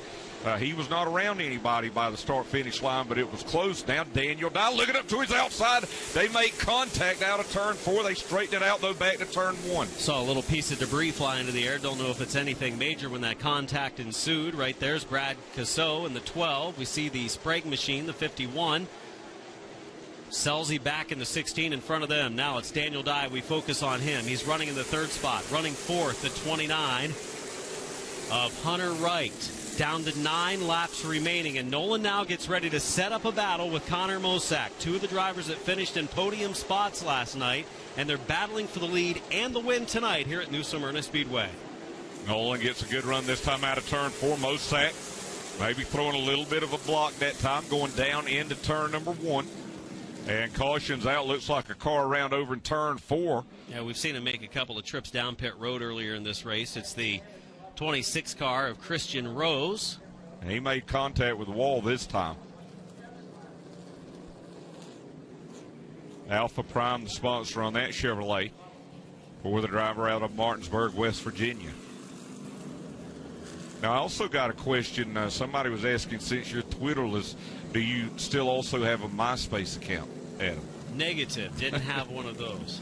AOL, maybe? America Online, actually. Geocities or whatever those websites were. 8 laps to go. Pulling some body panels on the 26 car. And Jet Nolan, I think, is a little bit quicker than our race leader, Connor Mosack. It's just a matter, I'm sure he's going to want to keep his nose clean after the previous battle that resulted in some damage to a couple of competitors' cars. And, you know, we talk about the points championship at the end of 9 days of racing here at the World Series of Asphalt Stock Car Racing. This World Series started back in 1966, and drivers like Mark Martin, Ron Bouchard, Junior Hanley, Greg Sachs, Jimmy Spencer, Richie Evans, Dick Trickle, Reggie Ruggiero, David Rogers, Ted Christopher, Harrison Burton, just some of the names of drivers that have won championships here, and I think you're getting a good indication of why it's such an honor for these drivers, because, I mean, we're just into night 2, and we've seen some guys have trouble both nights, other guys have trouble one night or the other, but to survive and to win this championship is not an easy feat. Caution lights are off. Mosack in the 28, Nolan in the 50. Nolan didn't get quite as good of a restart last time as what he had on a couple of starts earlier. Now, will he pick it up a little bit this time on that inside of Connor Mosack? It's 8 to go as the green will wave. Daniel Dye in the 43, Hunter Wright in the 29, and row number 2. Green is out. Good restart for all the way back through the field, especially Mosack. Pulls forward again. Yeah, I think it's interesting, though, as he might have gotten a little bit of contact from Hunter Wright, now some from Jet Nolan, that he elected to start on that outside there. Chuck Tuck, a problem in the 17, but he keeps going. But that Connor Mosack let Jet Nolan get down to the inside of him on that restart, because the 50 car is really good down on the bottom right now as they make more contact. And, Adam, that's what we're seeing. We're seeing Nolan really struggle over in turns 1 and 2, and that car's washing up the racetrack. Side by side, the top 4 cars making a little more contact. Mosack holds the advantage. 6 laps to go. Nolan up the track, using up the outside car of Connor Mosack. Are we at Daytona? Because it looks like the draft right now at Daytona. Oh, Daniel Dye did it again. He was able to save it like he did earlier in this race, and it worked out as he runs in the 3rd spot. Again, Mosack leads at the line. 5 laps to go. What a race in the Pro Late Models tonight. If I had to put money down whether or not we'll see another caution in this race or not, I'm betting that we will here in these final 5 laps. Hayden Sprague in the 51 thought about making it 3 wide, and again, Jet Nolan in that 50, he is really crowding Mosack, the leader, in the 28 car. He's not holding his momentum down. He's going up, putting him into the 3rd lane. They again hit side by side. 3 laps to go this time. The 43 of Dye has moved into 3rd. Most of the contact has, he took him all the way to the wall that time. Jet Nolan takes the 28 car of Mosack up into the wall and takes the lead, and damage on the 28 continues on. Nolan in that 50 car was the winner of the Pro Late Model race as part of the Red Eye 100 weekend here back in January. He has made no friends tonight here in this Pro Late Model division, and it's a long number of days here. That's probably not a good thing to make enemies this early in the week. Sprague having a heck of a race in the 51. He's kept it clean, and he moves up into the 3rd spot now. Hayden Sprague up to 3rd as the white will wave. 1 lap to go for Nolan. Daniel Dye is within striking distance, within a car length or 2 for the race lead. I think I'm going to lose that money, Adam, as to whether or not there was going to be another caution or not. I can't believe it. And fortunately for the 28, still running good. The car wasn't damaged badly, but picking up the win on night number 2 for the Pro Late Models will be the 50 of Jet Nolan. Daniel Dye takes second. Hayden Sprague takes third. Connor Mosack fourth, and Hunter Wright finishes in the 5th spot as we watch as the 28 car of Mosack comes up and returns some contact and lets the 50 car of Jet Nolan know that he wasn't happy, and so does Jamie Skinner in the 5. Jamie Skinner turns down in front of Nolan right as they come on to pit road. And Skinner in the 5, of course, was involved in an earlier accident as Nolan and he slid up the track, and Nolan on a restart went up into the 3rd lane. And now we have someone coming out and talking to Jet Nolan on in the victory lane area. So, interesting Pro Late Model race. The Pro Lates have put on a couple of crazy shows, and we've got a number of Pro Late Model races yet to go throughout the week. There's Jet Nolan, young driver, teenage driver. And now we have all kinds of competitors, crew members climbing up onto the wall as Jet Nolan gets congratulated in victory lane with a big win. First Pro Late Model win here at the World Series. And we'll send it down trackside to Alan Dietz, who's down there with Jet Nolan.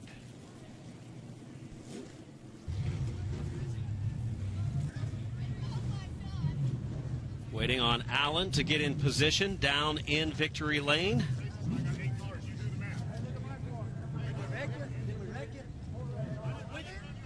Here with Jet Nolan, and several drivers not happy with you after this race, Jet. Jamie Skinner just said we got 9 knots and I got 8 cars. You do the math.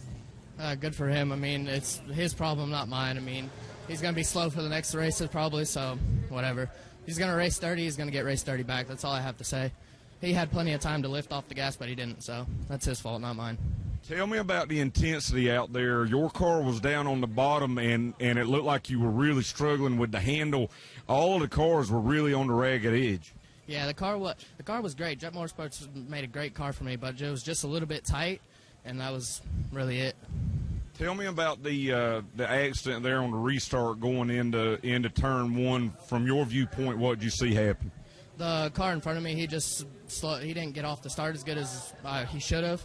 I mean, it's not his fault, but he didn't get off the start as good as he should have, and we just went underneath him and went to the next corner, and he kind of bumped us up just a little bit, pushed us up into the track. The 5 had plenty of room to get down. He just didn't. Congratulations. Thank you.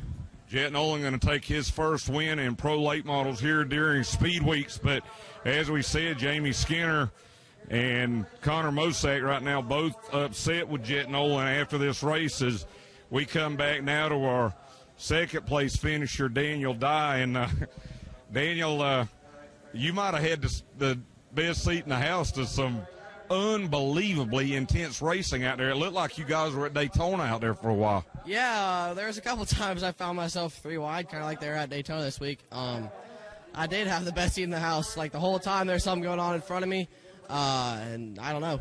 I lucked out. Cars in one piece for the most part. Second place is good, but I want to be in victory lane. So we'll make some stuff happen and find ourselves there later this week. What did you think of some of the racing out there tonight? Wow. There's a lot of opinions that could be stated through that race. There's a lot of stuff that happened. I don't know. It's Speed Weeks, so you don't really expect much more. Daniel Dye going to come home with a second-place finish as we work our way back now to our third-place finisher, Hayden Sprague. And Hayden Sprague, you got a lot of people that noticed you out there tonight. While some guys look like they might have been out of control, you look like you were pretty secure in your race car tonight. Yeah, we've been struggling a little bit all week, and seems like we're gaining a lot of speed and momentum every time out. So, yeah, I mean, night 2, P3, that's good enough for me right now, but we got a little bit to go get that win. So I'd like to thank Pokey Dots for coming on board for this. Definitely couldn't have done it without them. Definitely check them out online, and thank you to Matrix Transportation and Ross Mortgage. Looks like the cars are really, really on edge out there. Yeah, it's a little bit like that, but honestly, I had to control my car. I mean, it's lots of boneheaded moves, you know, putting people up in the wall and all that. So definitely got to be on your A game. So happy we got it and not much damage to the car. So happy with it. Hayden Sprague happy with his third-place finish, Adam, and I could just tell you from being down here trackside, it's going to be a very interesting week here for these pro late models, that's for sure. Yeah, and the Pro Late Models, Alan, back in action tomorrow night as part of the Fan Appreciation $15 admission night at the track for a Sunday evening and night number 3 of the World Series of Asphalt Stock Car Racing. Pro Late, Super Late Models, and Florida Modifieds in action for Sunday night starting at 7:30 as Victory Lane celebrations continue. Photos for Jet Nolan and his team after a victory in the Pro Late tonight. Jet was in competition in not only the Pro Late but the Super Late one night ago. Finished both of those races. Last night taking third in the Pro Lates. Has a fast race car, that's for sure, and he finds Victory Lane here tonight amid a little bit of controversy. So we take a look at the post-race as Jet Nolan in the 50 was coming back around to come to Victory Lane. Skinner turned down in front of him. And here comes Skinner. He wanted to get out on the racetrack. Greg Wood, the official, trying to tell Skinner not to come out on the racetrack. Skinner makes his way out, says a few words with Jet Nolan, and walks back toward the pit road again. After Jamie comes out and congratulated, in his own way, the race winner. Skinner walks back toward pit wall as, of course, the crew members come over and start talking to Skinner. So definitely an interesting Victory Lane, and Alan Dietz making his way back to the tower. As here's the top 3 for tonight's Pro Late Model event. Jet Nolan, Daniel Dye, Hayden Sprague. Connor Mosack was in the 4th position. And Hunter Wright finishes in the 5th spot. Brad Cassot ends up taking 6th. Jamie Skinner was 7th. Gio Selzy was 8th. Nicholas Nagel was 9th. Hudson Halter finished in the 10th spot. 11th was Chuck Tuck. 12th, Bobby Wilberg. 13th, Dario Capircio. Then it was David Weaver and Christian Rose, the top 15. Jarek Johnson, Jerry Artuzo, Peter McVeigh, Philip Bissett, rounding it out. And I liked how you said Jamie Skinner congratulated Jet Nolan in his own way. That was Is that a good way to put it? It's a good way to put it. Patted him on the back and told him he's got a lot of race cars. Yep. So you draw your own conclusion. So Jamie Skinner, early in the race when he was taking the lead, he was kind of using up a lot of racetrack, and then Jet Nolan used up a lot of racetrack on that one restart. So there were multiple drivers in that race that were using up a few lanes to try to better their position. So it's going to be interesting. I do agree. The Pro Late Models, the next couple of nights, and we'll have them back again at 7:30 tomorrow night with more action. We are far from done tonight. Sportsman of the Wheelman Series, 50-lapper. Getting ready to come up next. Super Late Model 35-lapper and Mod Minis yet to go. We'll have them right here for you on Track Pass on NBC Sports Gold.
Wheelman Series Sportsman rolling off of pit road for a 50-lap feature after a dramatic race that saw a lot of heated tempers in the pro late models, Alan.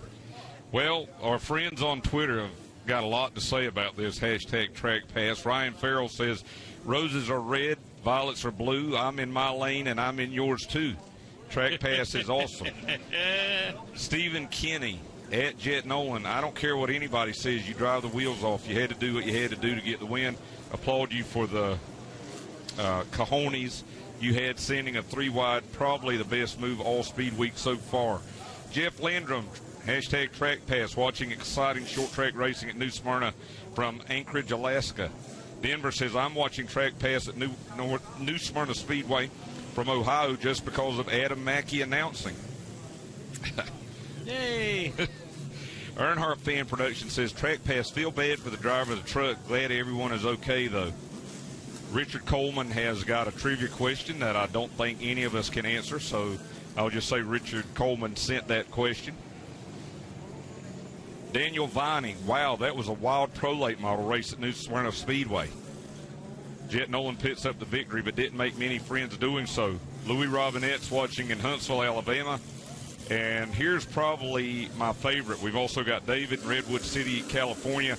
But Kyle Callahan says, at Real Allen Dietz, if he would have had Allstate, he would have been protected from mayhem like that. Talking about the red truck. All right, folks, continue to make your comments on on Twitter at hashtag TrackPass, and let us know what you think about the action here tonight from the World Series of Asphalt stock car racing. Yeah, there was definitely some mayhem there. Yeah, there definitely was some mayhem.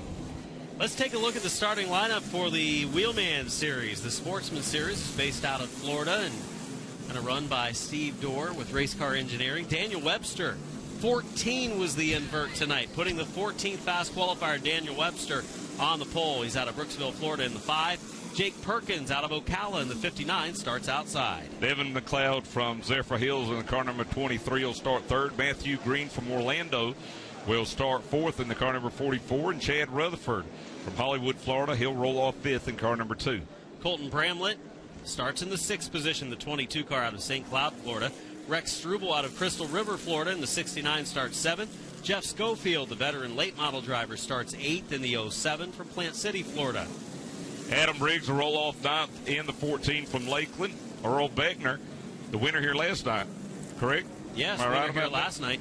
And he was bringing his primary car tonight, not the backup.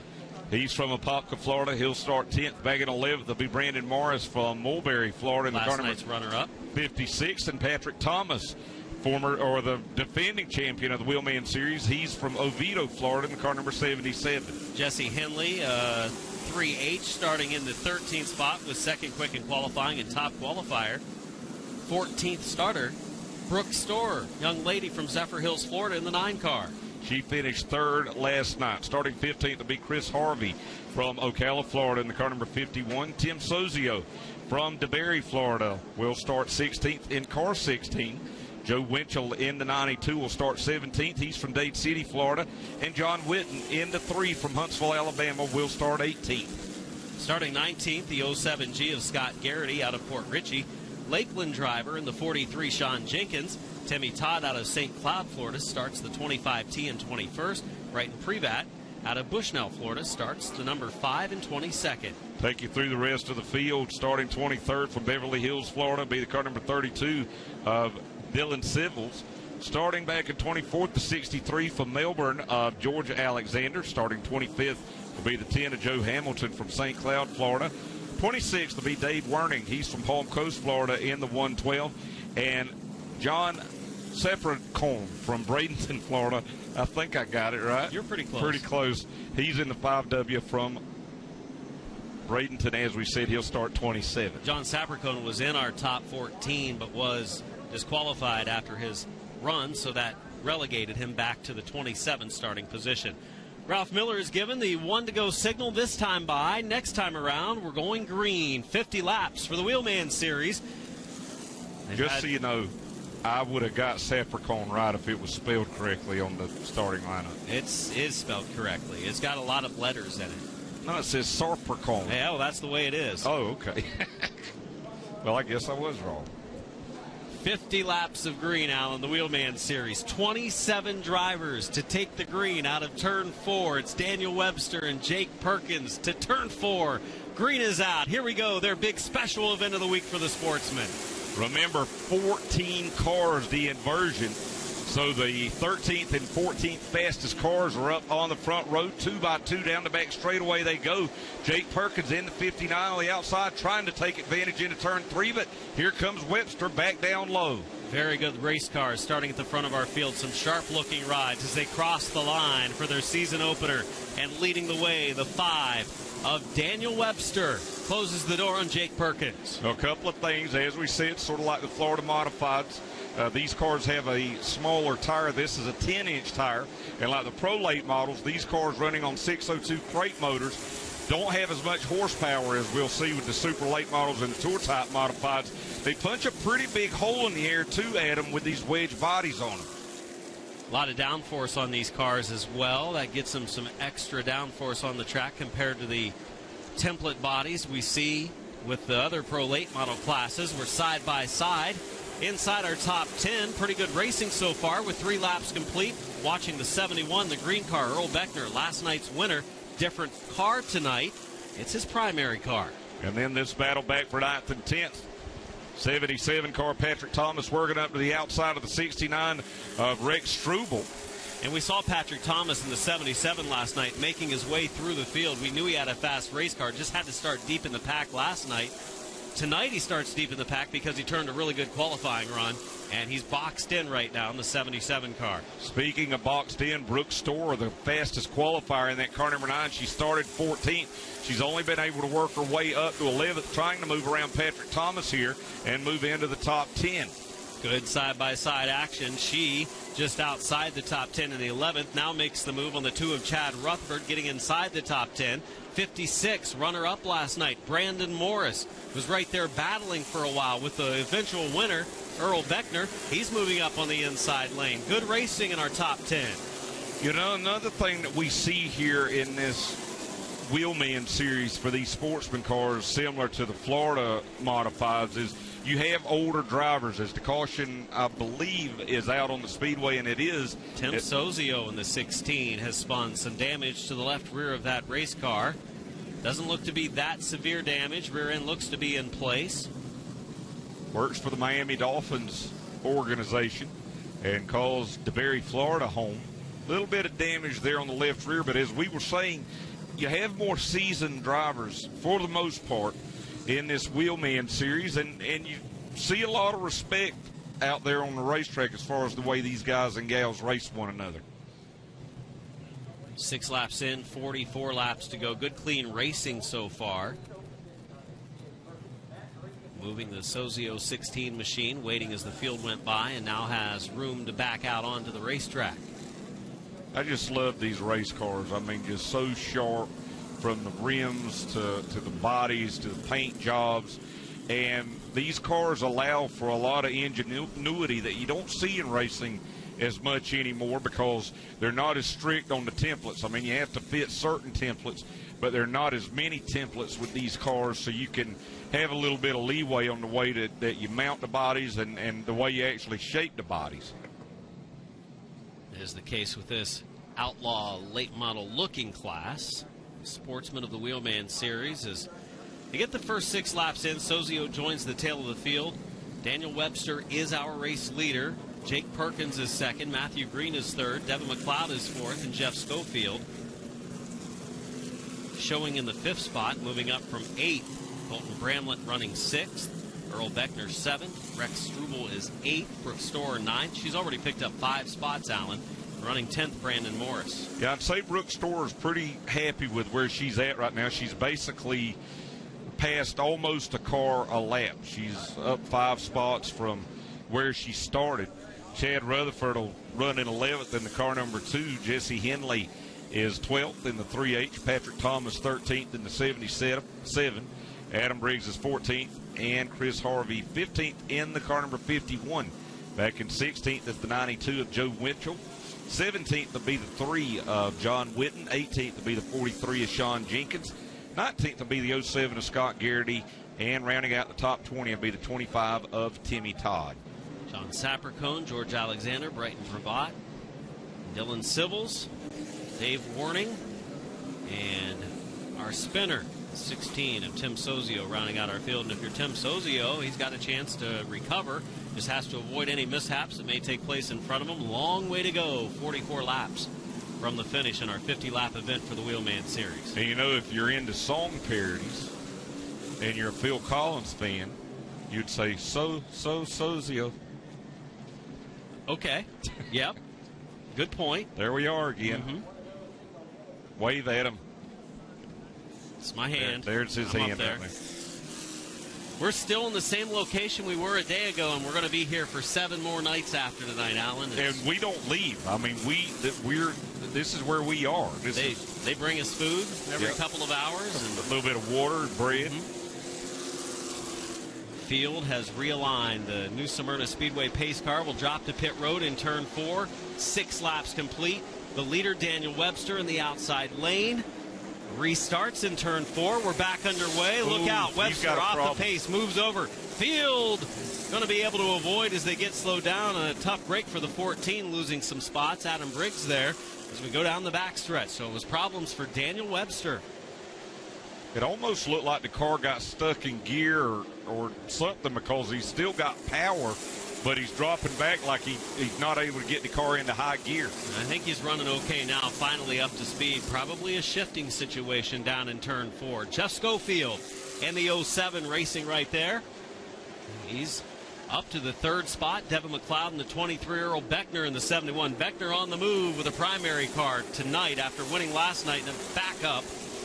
And I think they're showing why they're saving this one for the 50-lapper. Jake Perkins now the leader in that car number 59. The 44, though, of Matthew Green. Pretty good run right now as he tries to take that lead away coming around now here to complete lap number 9. Perkins and Green, 1st and 2nd. Schofield running 3rd. Beckner and McLeod 4th and 5th. The action heating up in our top 5 as Green in that sharp 44, hand-painted lettering on that race car, gets ready to make a move on the 59 of Perkins at the front of the pack. Here's the race for 3rd, Earl Beckner in the 71. He's got to run down the inside of Jeff Schofield's car number 07 as they go back into turn number 1. And this is probably not what a lot of these drivers want to see, is that 71 of Earl Beckner running this well this early. See the battle for the lead, upper left of the screen. On the lower right of the screen is Schofield losing the spot to Beckner. Schofield drops back in line, and Beckner now sets his sights on the leaders. And I think he's going to be there to challenge in just a few laps. For you Brooke Storer fans, she has now made her way up to 8th in the car number 9. Remember, she was the fast qualifier. But here's our leaders, Jake Perkins in the 59, Matthew Green in the 44. And before long here, Adam, I think it's going to be a 3-car battle. And if they battle for the lead right now, these two drivers, Perkins and Green. Oh, look at this. He makes a hard run into the corner. Thought there was going to be some contact. A little early for that. Still well over half of this race to go. But Green pulls alongside Perkins down into turn 1. Perkins doesn't challenge all that hard. And the new leader with 13 complete is Matthew Green. You know, over there in turn 3 last lap, I don't think Matthew Green anticipated that Jake Perkins wouldn't get into that corner a little bit quicker than he did, and that's why they got so close to the contact. As now Perkins starts to drop back, Earl Beckner, he gets a good run, turns it down to the inside as they work around the lap machine of David Werning. There's the leader, Matthew Green, as those two battle for second just behind the 44 car. Yeah, Perkins has been caught now by Earl Beckner. Beckner in the 3rd position is there on the rear bumper, looking to the low side, coming off of turn number 2. Pretty equal power down the straightaway. Beckner gets into the turn a little bit better, rolls the middle a little bit better, and has that bottom lane shortest way around. That 71 car is so good on the corners. I mean, he can just about, there he does get the tires completely underneath the yellow line. Ooh. Down on the apron, and you see how loose that 59 of Perkins is. Perkins will drop back to 3rd, get back in line. He's got a little bit of ground before the 4th position on back, and you see it's a battle, in Schofield right now has his hands full because Devin McLeod, Colton Bramlett, Rex Struble, they're all lined up behind him wanting to move their positions up in the top 5. You see just how great these cars look, the day-glow orange and black of Schofield's 07, the chrome wheels on that multicolored car number 23.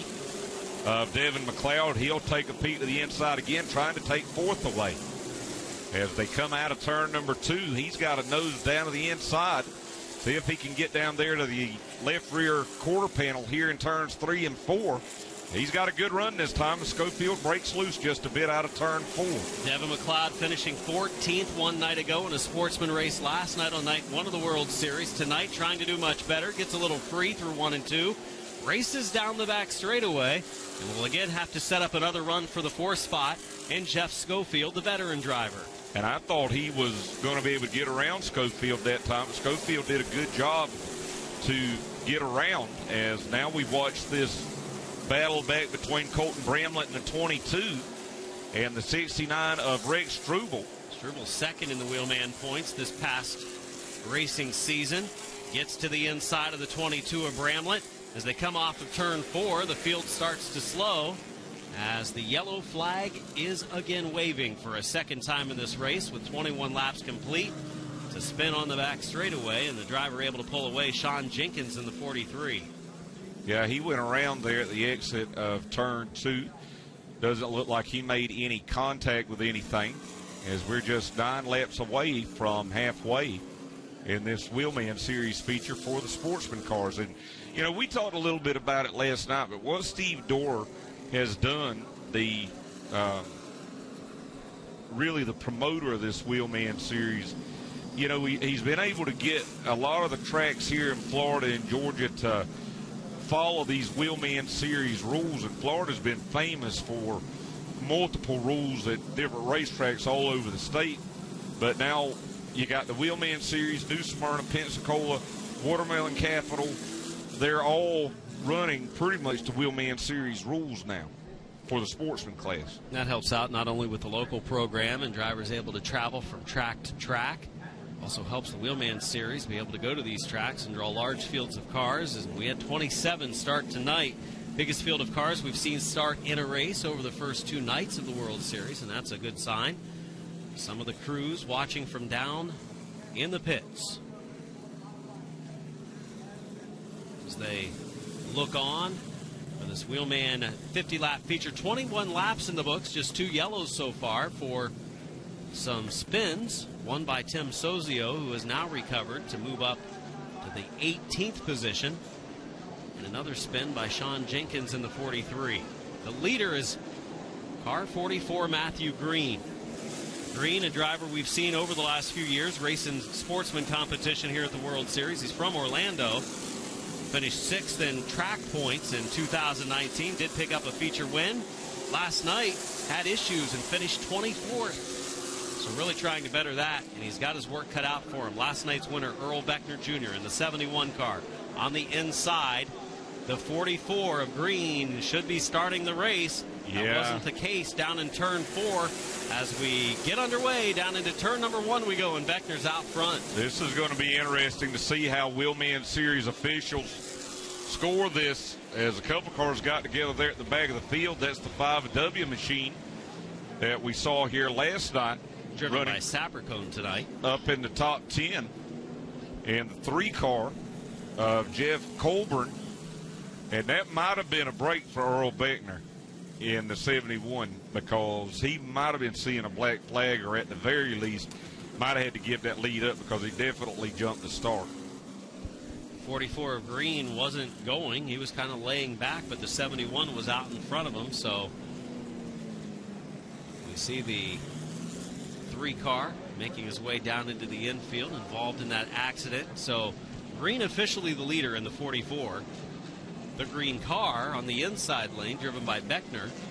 And you know, drivers are famous for playing games. I mean, we know how strong this car number 71, Earl Beckner, is. And I'm not saying, but you can conjecture that Matthew Green might have said, hey, I'm going to let him kind of get away on this restart, and he might get a penalty. Right, hope for the best.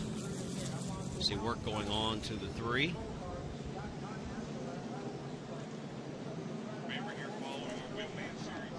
Remember, following our Wheelman Series feature tonight, the super late models will be next for 35 laps and the mod minis for 25.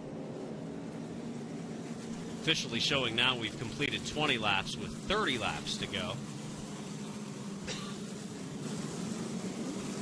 So we'll do it again. Yeah, the green 44 and the Beckner 71. It's pretty good. I like what you did. The green 44. Matthew Green. That's exactly right. We're going to take a look at the replay. See what happened here. It's kind of back towards the middle of the field. Slow-mo, and you see Sapercone had already gone around, so maybe some contact from behind, and the 3 heavy damage on his race car at the top of the track. Yeah, Jeff Colburn in that 3 already had whatever his problem was. But a good job from our turn 1 shooter, Jeff Christensen, getting that action down into turn 1. So we're waiting on a restart. Got to be getting close. Drivers have realigned, much like they were just moments ago. Will be another double file restart. Second row of Jake Perkins and Jeff Schofield. Schofield in the 07 was starting to fall back, kind of hold up some competitors behind him. If this restart doesn't go well, might be tough for Schofield to hold on to a top 5 because he had some hungry challengers right behind him. There's a look at the spotters up on top of the roof, calling out all the shots to their drivers. Pretty crowded. See some of our shooters here on track pass as well.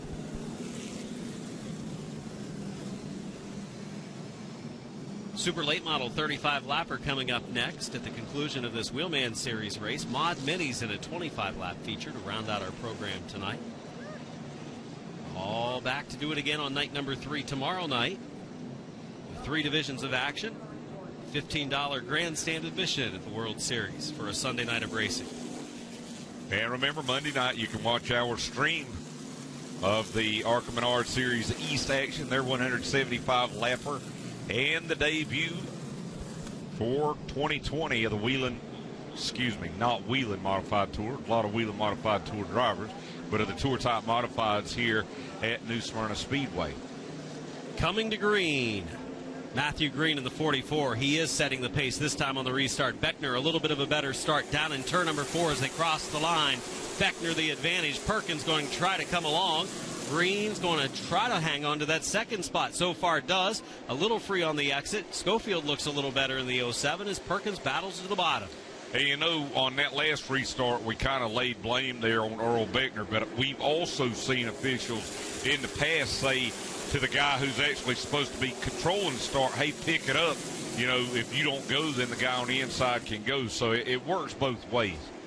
22 car of Colton Bramlett running the outside, McLeod on the inside. Bramlett drops back a little bit. The 69 of Struble on the inside lane, pulling forward. Some contact is made, some tires spoke, and back he goes a couple of more spots as the 3 of Henley tries to move up on the inside groove. Patrick Thomas, well, let's watch him too in the 77 car, racing with top qualifier Brooke Storer. And Brooke Storer, you know, once she, as we said, a little bit of contact there, a lot more contact now. But Brooke Storer, it looks like we got a big problem here over in turn 3. Several cars involved. 25, Timmy Todd. 63, George Alexander right there. They pull away from turns 3 and 4. And looks like the other car is the 5W of Daniel Webster. You mentioned the ingenuity on how they put these bodies together. The 63 definitely a different look than many of our cars here this week. The old wedge style body. And tell the folks, if I'm not mistaken, this car yesterday actually had sheet metal over both rear tires. You could really only see the front 2 tires as he was trying wheel cover for that right rear especially that they use, but I think the Wheelman Series rules doesn't allow it. 27 laps to go. 2 laps away from the halfway mark of our Wheelman Series race. we were just about to talk about Brooke Storr in that car number 9. She was the fast qualifier and just looked like she kind of stalled out. So did Brandon Morris. So did Patrick Thomas. They're just kind of right around the 10th position, 8th through 10th, in fact. But remember, these are momentum race cars with these 602 crate motors, and I think, and sometimes it's just happenstance how it falls.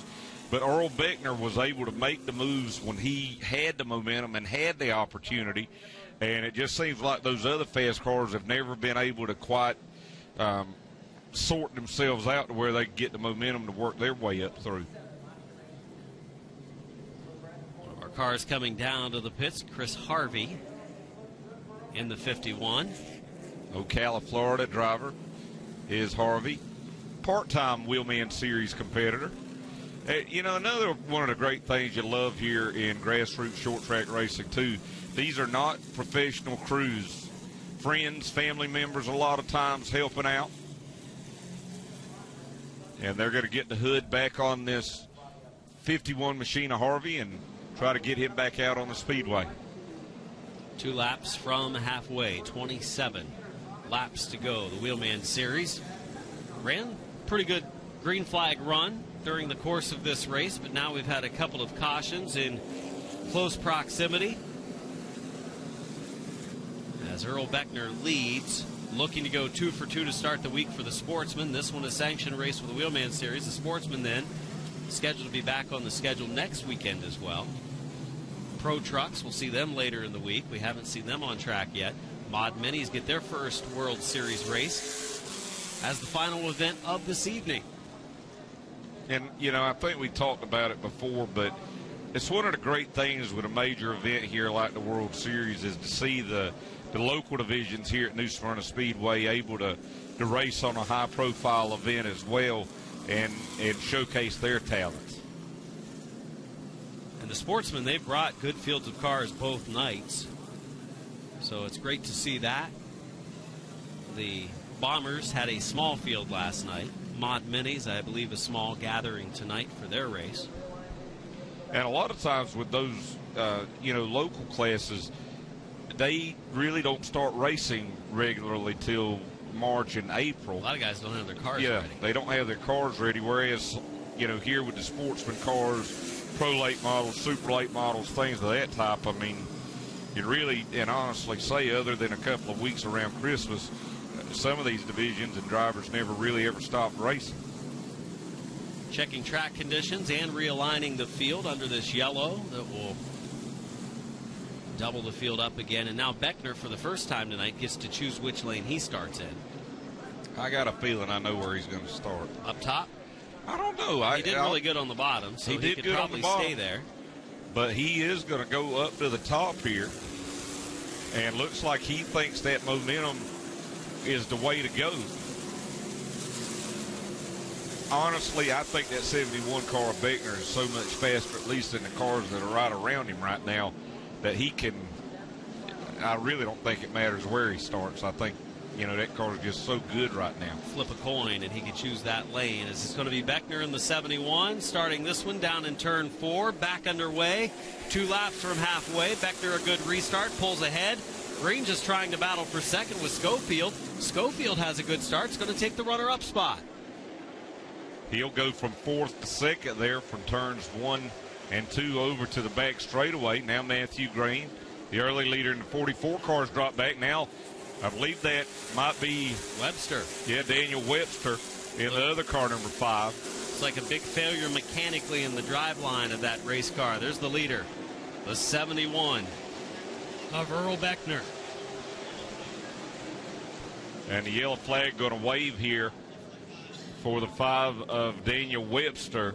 And you just wonder, we saw him have that problem on a restart early in the race, and it has all the signs and looks like maybe a transmission problem, or as you said, something in the drivetrain on that 5 car. So Webster heads back to the infield. One more lap on the scoreboard. 24 laps have been completed. Beckner easily pulling out front again. The surprise there was Jeff Schofield all of a sudden is pretty fast, and he moves into the second spot. You know, the only thing, and we talked about whether Earl Beckner in that 71 elects to start on the inside or the outside, and it really doesn't matter because the car is so good. The only thing is, though, is by starting on the outside, you run that risk of the driver on the inside getting into you, whereas maybe not so much, you know, if you start on the inside, at least you kind of take that factor away, unless the guy makes it 3 wide on you going into turn 1. Yeah, and that has happened. A couple of times. 26 laps to go. Earl Beckner Jr. gets the 1-to-go signal, chooses his lane, which will be the outside. He has a new challenger to the inside, Jeff Schofield in the 07. One of the toughest, hardest-nosed racers in Florida. You get him on some of these tight quarter miles and third miles like Auburndale and Citrus County and some of these other smaller racetracks in Florida, and he can rub and gouge with the best of them. He's down on the inside of Beckner for this restart with 26 laps to go, and he gets a good start at him. Good side-by-side restart with the halfway mark coming around the next lap. Schofield stays alongside to turn 2, and then Beckner checks out. Leaves the field, coming off of turn number 2 and down the backstretch, leads into turn 3. That car is hooked up. Comes to halfway. The cross flags this time. Green sliding sideways in the 4th spot in that 44 car. Behind him, Perkins in the 59. Saw debris come off of one of those cars. Most likely the 3 that has a lot of damage. Brooke Storer in the 9 right now, looking down on the inside of Devin McLeod. She's worked her way up to 7th down. Now the battle back for 4th as Matthew Green in the 44 continues to drop back. He's got the 3 of Jesse Henley to his inside. Yeah, Henley's got a lot of damage on that car. Still a fast race car. Picks up a spot. Henley running in 5th. Now moving up to 4th as he gets by the 44 car. Henley, of course, the 2018 Wheelman Series champion. And he's showing he can get it done even with a lot of damage and losing some downforce on the rear of that race car. Definitely not got much downforce on the right rear of that car as it's sloped over there in the rear, even more than maybe intended. But it's working pretty well for him right now. It is. It's hooked up. It was a good-looking race car at the start of the race. It's sustained some damage since. Past the halfway mark, closing on the 20-to-go part of the race. And there he got down on the apron. You saw how free the car got on the exit of turn 2. Again, with these lower horsepower cars, you see how hard he has to drive it down in the corner to try to keep the car as wound up as he can. Caution back out again. And we'll have to see if we can find the reason for the caution now with 22 laps to go. Earl Beckner had left the field. And there's Rutherford in the 2 car is spun on the back straightaway. Chad Rutherford was running in the 14th position the last time he went by the line. Driver from Hollywood, Florida. Finished 6th one night ago in our Sportsman opener. But tonight, maybe not quite top 10 capabilities now with some damage on that too. And we'll see what some of these drivers have learned from night 1 to night 2, because remember last night's race, I believe it was 30 laps. And now these drivers are going to have to go an extra 20 laps from what they ran last night. Going to make those tires hotter, going to make those tires slicker, going to make the racetrack slicker. I've also noticed Brooke Storer has moved her way up to 6th. Patrick Thomas has moved up to 7th as they are picking up some spots. One driver that hasn't been able to make much headway is last night's runner-up, Brandon Morris, who is currently in 12th. 22 laps to go. Beckner leads. Schofield is in 2nd. Rex Struble is 3rd. Jesse Henley. 3 cars moving forward. He's in 4th despite the rear end damage. And Matthew Green rounding out the top 5. As Adam said, Brooke Storer in the 9 up to 6th. Patrick Thomas, last year's Wheelman Series champion, up to 7th. Back in 8th, the 59 of Jake Perkins, 9th to 23 of Devin McLeod, and 10th is the 22 car of Colton Brambling, here with 22 laps to go as the track crew works to get Chad Rutherford's car off the speedway.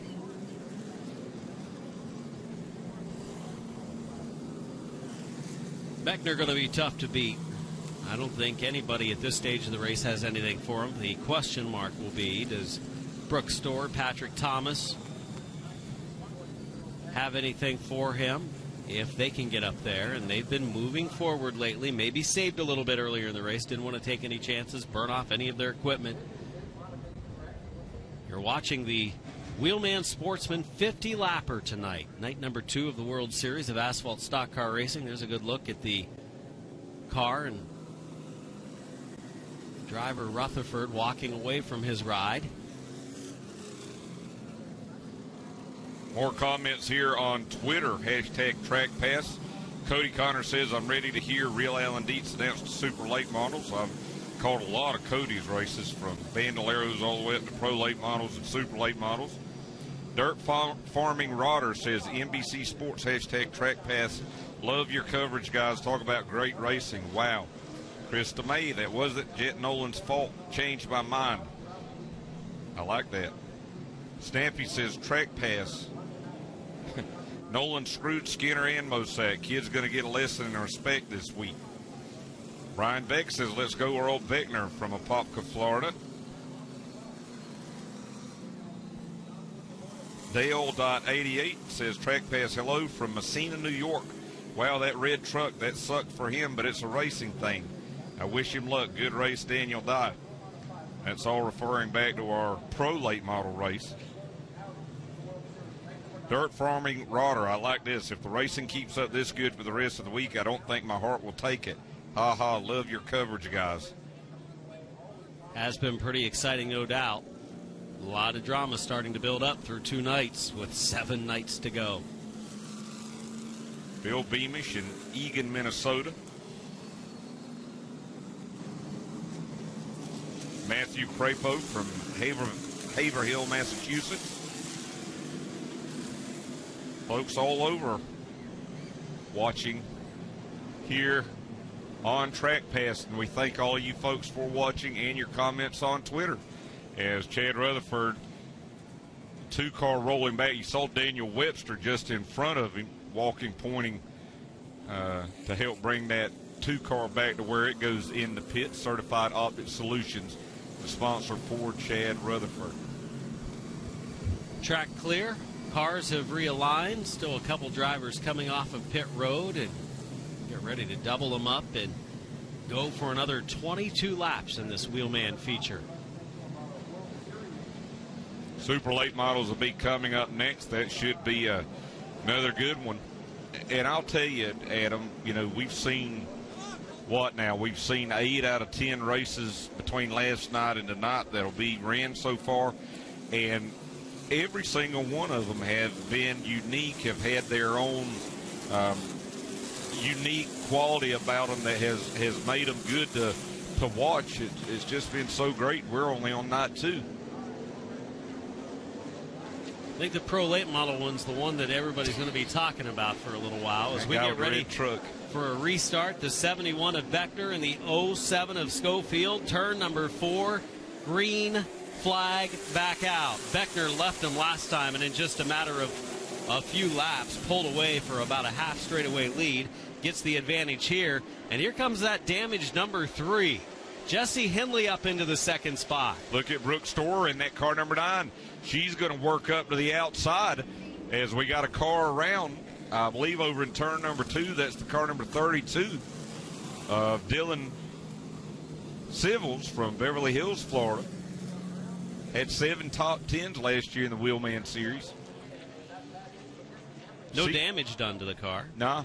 Seeing some new players, though, here in the second half of this race emerge. So Civils pulls away from the scene of the spin. Should be a quick caution. They'll double check the lineup officials before they double them up again. Earl Beckner, you mentioned it on that last restart, but you know, Jeff Schofield, I mean, they were nose to nose when the green flag came out, but whether it's the gear, whether it's the horsepower, whether it's a combination of the two for Earl Beckner, though, but he, from the time he hit that gas, though, really just pulled all of those cars down into turn 1 and basically had a car length on Schofield when they went down into turn 1. Beckner will try to check out because he knows that Patrick Thomas, Brooke Storer get up there. They have fast race cars. And Jesse Henley in that 3 car that we've talked about. He would like to have as big of a lead as possible before those cars get there. And Henley, he was going to be there. He was moving up into the 2nd spot, but now with the yellow flag coming back out, negates the move that he made. You know, Adam, we didn't think that. We kind of joked about it when Earl Beckner said he was bringing the primary car out, but it was like you were pretty doggone good for having the backup car last night. I think this one's pretty doggone good too. Beckner the 71, Schofield the 07, and then again the money spot, that 4th position. A chance to pick up 2 spots, just like he did moments ago, but the yellow took it away, the 3 of former champion with the Wheelman Series, Jesse Henley. And Brooke Storer on the outside of row 3. The outside has been the way to go, you would think, with Beckner leading the field to green, that could be an advantage for Henley and Storer. And they do move up a little bit, down in 1 and 2. Henley, though, sideways, doesn't get the run that he did on the last restart. Schofield hangs on to the 2nd position. Yeah, that was a much better start for Schofield in that 07 car. Whoa, and we got several cars around here in turn 4. Yeah, Struble in the 69. He was running 3rd for the restart. 44 of green spun as well. Trying to get all of the debris off of the tires. That's why it was swerving back and forth. The 69 of Struble. Fortunately, doesn't look to be much damage on either of those race cars, but it takes away possibly good positions for them as they were up among our top 5. And you know, every one of these restarts for Earl Beckner is another opportunity for something to go wrong, whether it's missing a gear, whether it's stripping the transmission, whether it's a car getting into him. It's never good, these cautions, as good as that 71 car is going so far. Struble has taken his car to the pits.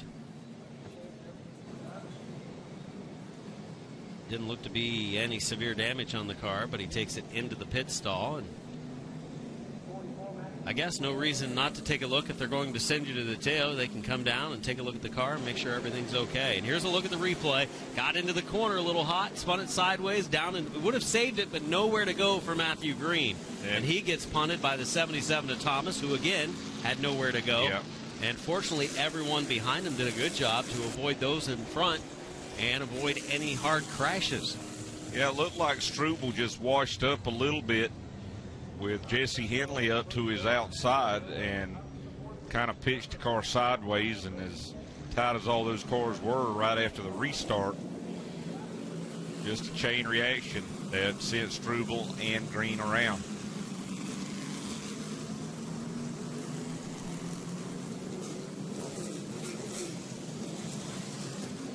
Wow, that was close on the front straightaway there. Green had stopped, and when Green stopped to go to the tail, one of the cars flying up nearly ran into the back of him. He's still trying to clean those tires off, it looks like, on the 44 car. We saw it whenever he got going right after the spin, and again there once he got the 44 car rolling again. I don't think he wanted to go to the tail was the number one thing. He was up in the top 5. The wreck wasn't really of his doing, but he did spin. He was involved in the accident, so he had been sent to the tail. And different tracks and different series around the country have different rules. If you spin to avoid, sometimes they'll put you back in your spot, but not the case here for Matthew Green. As you said, Adam, a good crowd here tonight at New Smyrna Speedway for night 2 of the World Series of Asphalt Stock Car Racing. Ralph Miller lets them know that the next time around we're going to be going back to green. And Beckner, he would just like to get the last 21 laps in, and here's what that spin did. It put Brooke Storer in the money spot, the 4th restarting position. She's lagging back a little bit, probably going to try to get some momentum going into 3. She does pull back alongside the 3 of Henley. Here we go for the restart. Beckner brings him in the 71, the leader. Jeff Schofield in that 07 gets a good restart. They're nose to nose back into turn number 1 as he's still got a nose down on the inside of Beckner. Look at this race for 3rd between the 3 of Henley and the 9 of Brooke Storr. Storr trying to hang on to the outside lane. Henley running the low lane for the 3rd position. Oh, way sideways back in the field. That was a close call, as nearly a spin. 22 of Colton Bramlett hung on to it, though, and checking up a little bit out of 2 this time with Schofield. That allows Henley to the inside. Yeah, Schofield had an issue over in turns 1 and 2 that time. That's going to allow Jesse Henley to look down on the inside and try to take second away. And you know, Adam, it wasn't that long ago that we were like, winner Jesse Henley, winner Brooke Storr, winner Patrick Thomas going to move up. And all of a sudden now they're in the top 5. They are up there, and they're battling with still plenty of race to go. 20 laps, going to be 19 remaining at the line. Storr couldn't stay close enough, tucked up behind the 3 of Henley to get inside of Schofield when that opening was there. So now she'll have to work hard to make an opening to get beside the 07 of Schofield. She thought about making a run up to the outside of Schofield, had to check up. Now that's going to allow the 77 of Patrick Thomas to look to the inside of Brooke Storr. They race side by side for 4th, back to turn 1. Patrick Thomas was good last night coming from deep in the field. Here he slides up the track. Some contact with Storr, keeps on going. We've seen Patrick Thomas win some Sportsman races over the last couple of years here at the World Series. And this race, Adam, has been a lot, I don't necessarily want to say rougher, but it's definitely been a lot more physical than what we saw here last night. And again, I don't know what the problem is for Jeff Schofield in that 07 in turns 1 and 2. That car really losing a lot of ground to the leader, Earl Beckner, as well as Brooke Storr in this 9 car. It's a look to the inside, does Storr. She's going to drive it in turn number 1 for position. Storr on the inside. Schofield on the outside is for the 3rd spot. Leading is Beckner. 2nd is Henley. This the battle for 3rd. Brooke Storr, car bottoms out just a little bit. She gets a good run down to the inside of Schofield as they go back across the start-finish line. And this is the best run Brooke Storr's had on Jeff Schofield so far. They make a little contact in turn 2. Let's see what Patrick Thomas in the 77's going to do. Down the back stretch, they race to turn number 3, getting a little physical for the 3rd spot. Storr, top qualifier, started way back in 14th position, has now moved up to 3rd with 14 laps to go. And you saw, Adam, when they went into turns 1 and 2 that time, she took a high arc, kind of crowded Schofield a little bit. Now that's going to open up the inside lane for Patrick Thomas to try and move the 77 by and take 4th. Schofield hanging on to the outside groove. I don't think can get his car to the bottom. Is now the 77 of Thomas is there for the 4th position. Thomas is trying to see maybe a little underpowered in that 77. Really drives it in deep in turn 3, makes a little contact, going to be able to clear Schofield. Hands full in that 07. You can see Schofield working the hands on that steering wheel with that 07 car, as it's just not handling his liking right now. He's giving it a good go. I mean, these are cars that qualified faster than he, and he was able to start in front of them by virtue of the invert. So he's done a good job to, stay up in the top 5. Brandon Morris in the 56 running the 8th position behind the McLeod car. And now we see the 22 again. Colton Bramlett looking low on Morris. Morris was running in 12th just a few laps ago, has been able to pick up a few spots. Working back now across the stripe. 10 laps to go. As this good race right now continues back at the back end of the top 10. Brandon Morris in that 56 going to feel a challenge again from Colton Bramlett in the 22. They're all racing nose to tail. They're a pretty good chunk right now back behind the leader. Wheelman Series 50-lap feature has just 9 laps remaining as the 22 of Bramlett again makes a run at Morris. It's for the 8th position. The special 50-lap feature.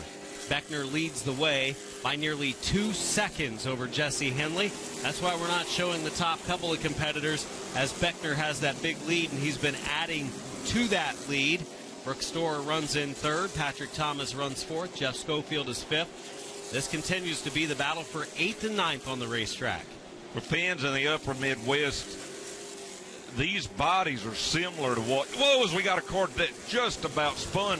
That was the 44, Matthew Green. just about spun there out of turn number 4, but body similar to cars like you would see in the Kalamazoo Clash, but other than that, not a whole lot of similarities as far as the engines and that package goes. Here we go for a battle for 5th. Jake Perkins, the 59, took a look to the inside of Schofield. Man, Schofield would love to hang on to a top 5, but if he gets shuffled up into the high groove here, he might lose 4 or 5 spots as they line up right behind the 59 of Jake Perkins with 5 laps to go. Perkins gets a good run in that silver car, number 59, down on the inside of Schofield. They've got some lap traffic just in front of them. They're going to have to work around over in turns 3 and 4. That's 32 of Dylan Silvas. And that helped Schofield a bit there. He got a good run into turn 3. Up in the upper left, you see your leader of Beckner. And his lead now has grown to just over 2 seconds. Henley runs in second. Lower right of the screen, Matthew Green trying to recover from that spin a little while ago. He's up into the top 10, battling for 9th. He's done a nice job working his way back up after that spin with about 22 or so laps to go. Also the 69 car of Rick Struble, they were both involved in that spin, and they worked their way up now and challenging for top 10 finishes. Popsicle sticks in the air for 2 to go for Beckner. His lead over 2 seconds. See the lower right, the battles continue. Schofield doing a good job holding on to the top 5. Off of turn 4, White will wave. Beckner takes it all the way out to the wall, sees the white flag. Doesn't mean surrender, though the field might as well to this guy, Earl Beckner, as he brings it off of turn 2. Backup car was good last night. Earl Beckner brings out his primary Wheelman Series car tonight here to New Smyrna Speedway. What a start to the World Series for Earl Beckner. Hand out the window. He'll take the win on night 2 here for the Wheelman Series. Jesse Henley will come home in second. Third will go to Brooks Store. Patrick Thomas will finish in 4th. And here's the race for 5th to the stripe. Jeff Schofield able to hold off Jake Perkins and finish with the top 5. As we see Jesse Henley in the 3H there, pulling up to congratulate Earl Beckner. And Adam Mackey is headed down trackside to get a word with our top finishers here in the Wheelman Series tonight at New Smyrna Speedway. Burnout here on the front straightaway for Earl Beckner. Excited after a big Wheelman Series win tonight here at New Smyrna Speedway. And there's the smoke show for Beckner. Super late models will be coming up next for their 35 lapper, and then we'll wind it up with the Mod Mini feature, 25 laps to cap off night 2 here at New Smyrna Speedway.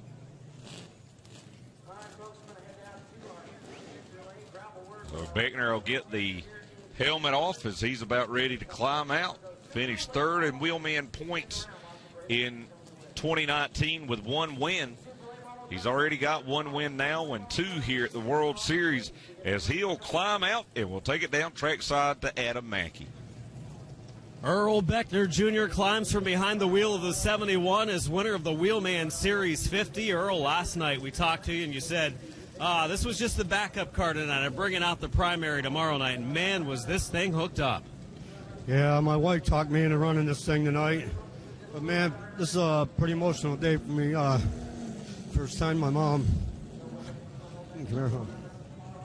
Earl Beckner Jr.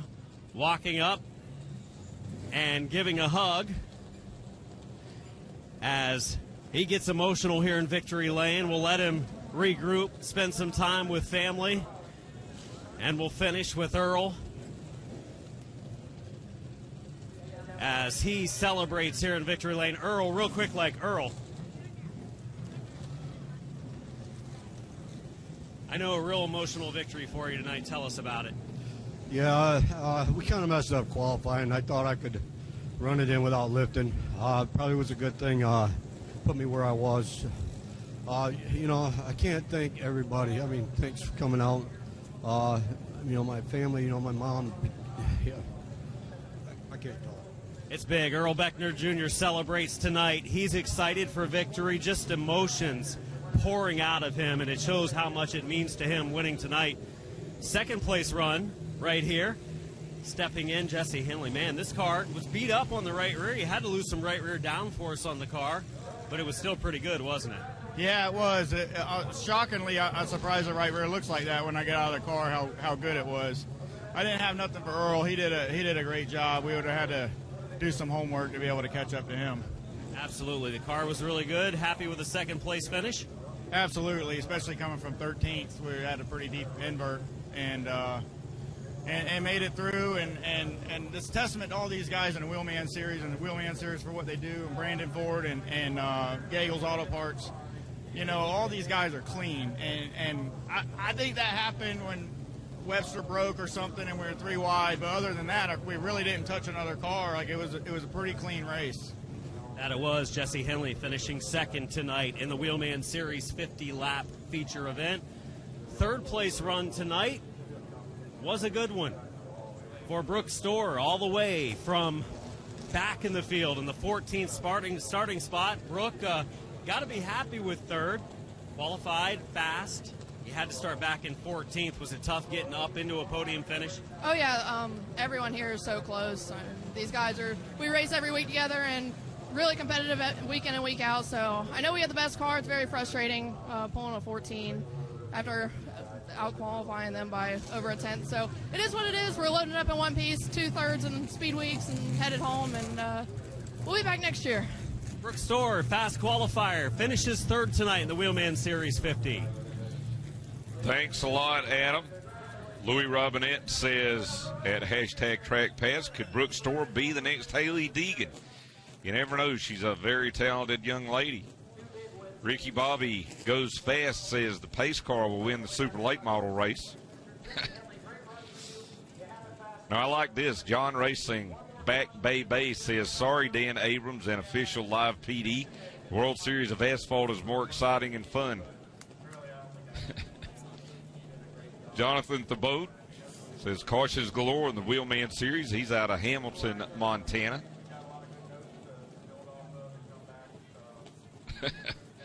I like this one, too. Kyle Shear says, watching the racing down in Florida on Track Pass, and I can't help but wonder how we haven't had an interview with the guy that owns the red truck. Love the coverage, though. Steel Graf says, is Stephen Nassy coming? Watching in my bed from Winston-Salem. Great racing and a Duke win.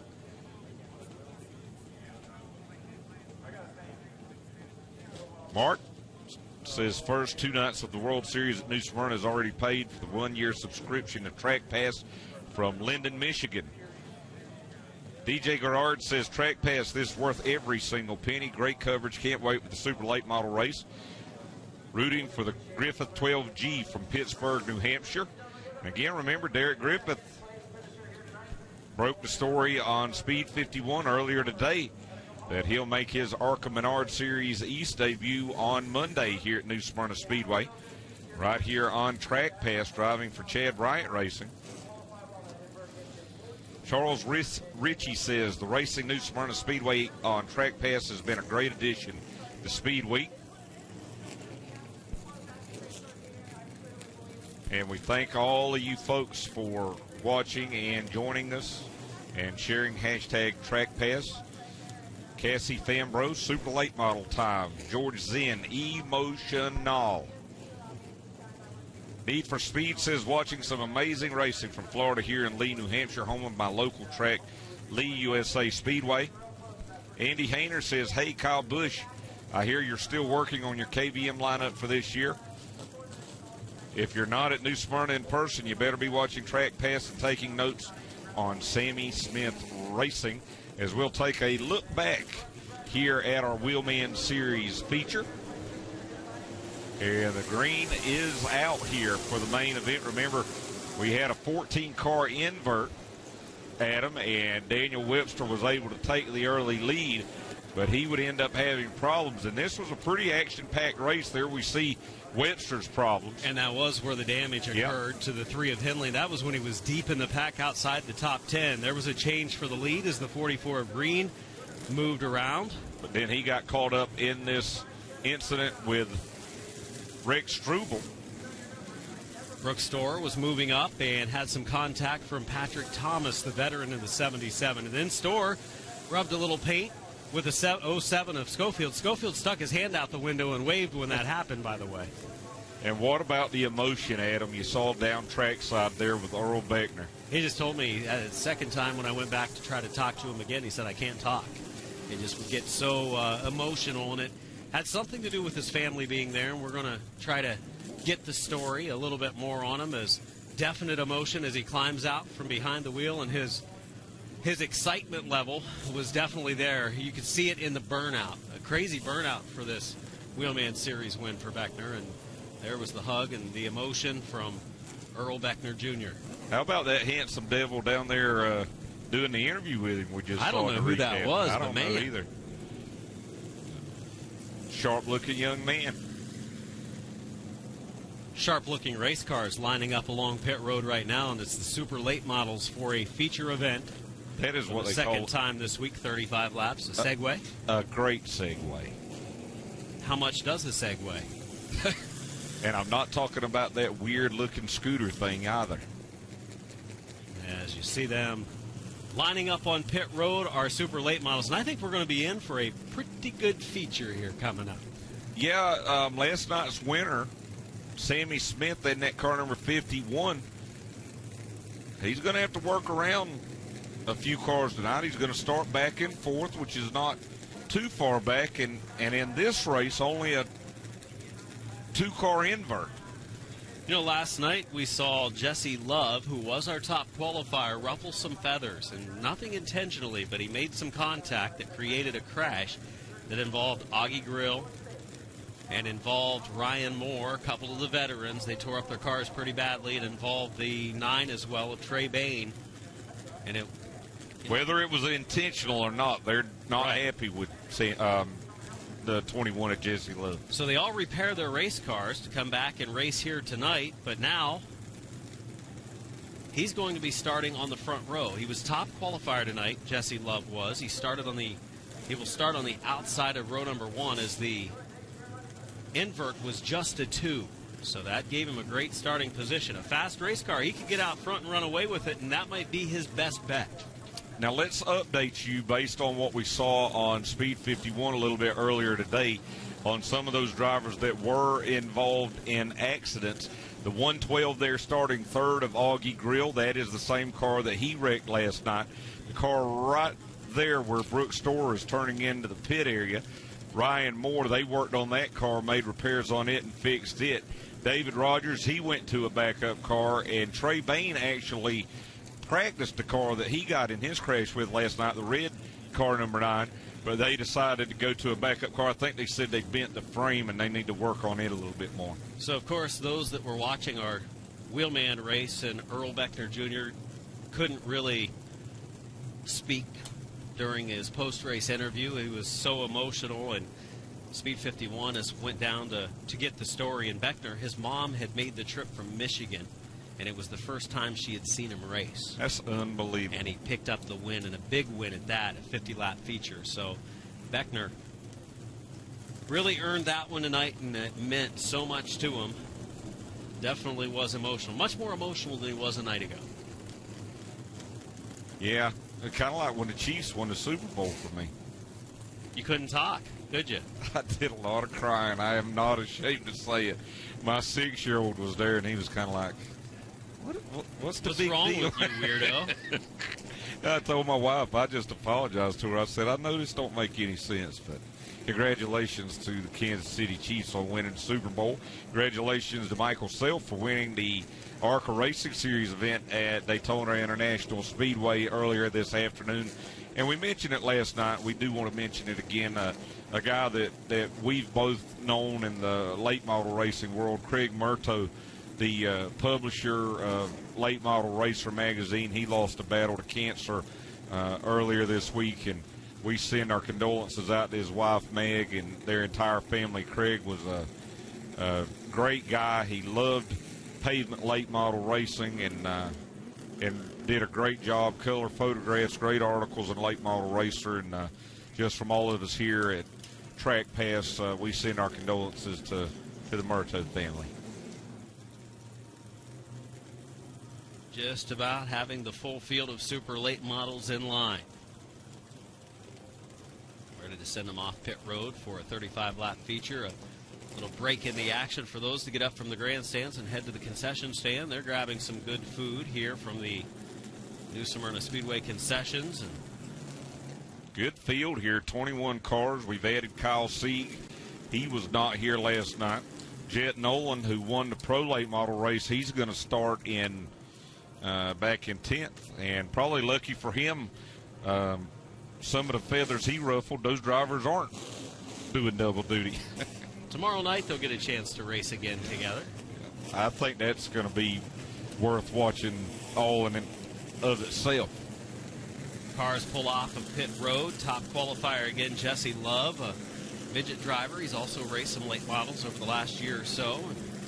Going to get a full week's worth of full-bodied stock car competition here at the World Series, starting from the outside of row number 1. You see some of the cars back in the field pulling off. David Rogers back in action in the 11 tonight. A backup car for Rogers after a crash last night that definitely was not of his doing. A couple of guys got together on a restart, and one of them got turned down into his right rear, and it shoved him straight on into the wall. Actually, the initial start. Yeah, and nothing he could do but be along for the ride. Destroyed the rear end of the race car. Only an invert of 2, as we mentioned, so these were the 2 fastest qualifiers. On the pole will be Colin Garrett out of South Boston, Virginia, in the car number 24. Finished 8th in ARCA Menard Series East points in 2019. Jesse Love, as Adam mentioned, he'll start outside of row 2. Last night, a crash for Augie Grill was involved. He got the car repaired for tonight. He'll start 3rd. Good qualifying effort for Augie Grill this evening. Sammy Smith, last night's winner. Dominant effort for him in the super late model feature last night. He'll start from 4th tonight in the 51 car. Max Callis, dirt modified driver out of Mission, Texas. He'll start 5th in the car number 148. As we mentioned, the big news from Speed 51, Derek Griffith in the 12 car starting in 6th. He'll make his ARCA Menard Series East debut on Monday night here. Anthony Sergi, a local driver in the number 20, starts in the 7th position. Brad May, track champion from New Smyrna Speedway in the super late models this past year, starts 8th. Snowball Derby runner-up Jake Garcia in the 35 out of Monroe, Georgia, will start 9th. 10th to be Groveland, Florida's Jet Nolan. Go back to row 6. Ryan Moore, now living in North Carolina, originally out of Scarborough, Maine. He'll start in 11th. Justin Mondyke out of Merrill, Wisconsin. He'll start 12th in car 44. David Green out of Fort Pierce, Florida. Not the former NASCAR driver, David Green. He starts in the 13th spot. Kyle Sieg making his first World Series start of the week in the 39, starts 14th. Austin McDonald starts 15th. And Trey Bain has gone to a backup car after a crash last night. He starts 16th. Take you through the rest of the field as we get the 2 to go indication. David Rogers will start 17th. The multi-time track champion here at New Smyrna Speedway in that car number 11. He's from Orlando. Fellow Orlando driver Vincent Staggs in the 01 will start 18th. Steve Weaver in the 112W will start 19th from Plantation, Florida. And 20th will be the 9T of Oviedo, Florida's Patrick Thomas. We just saw him in the Wheelman Series race.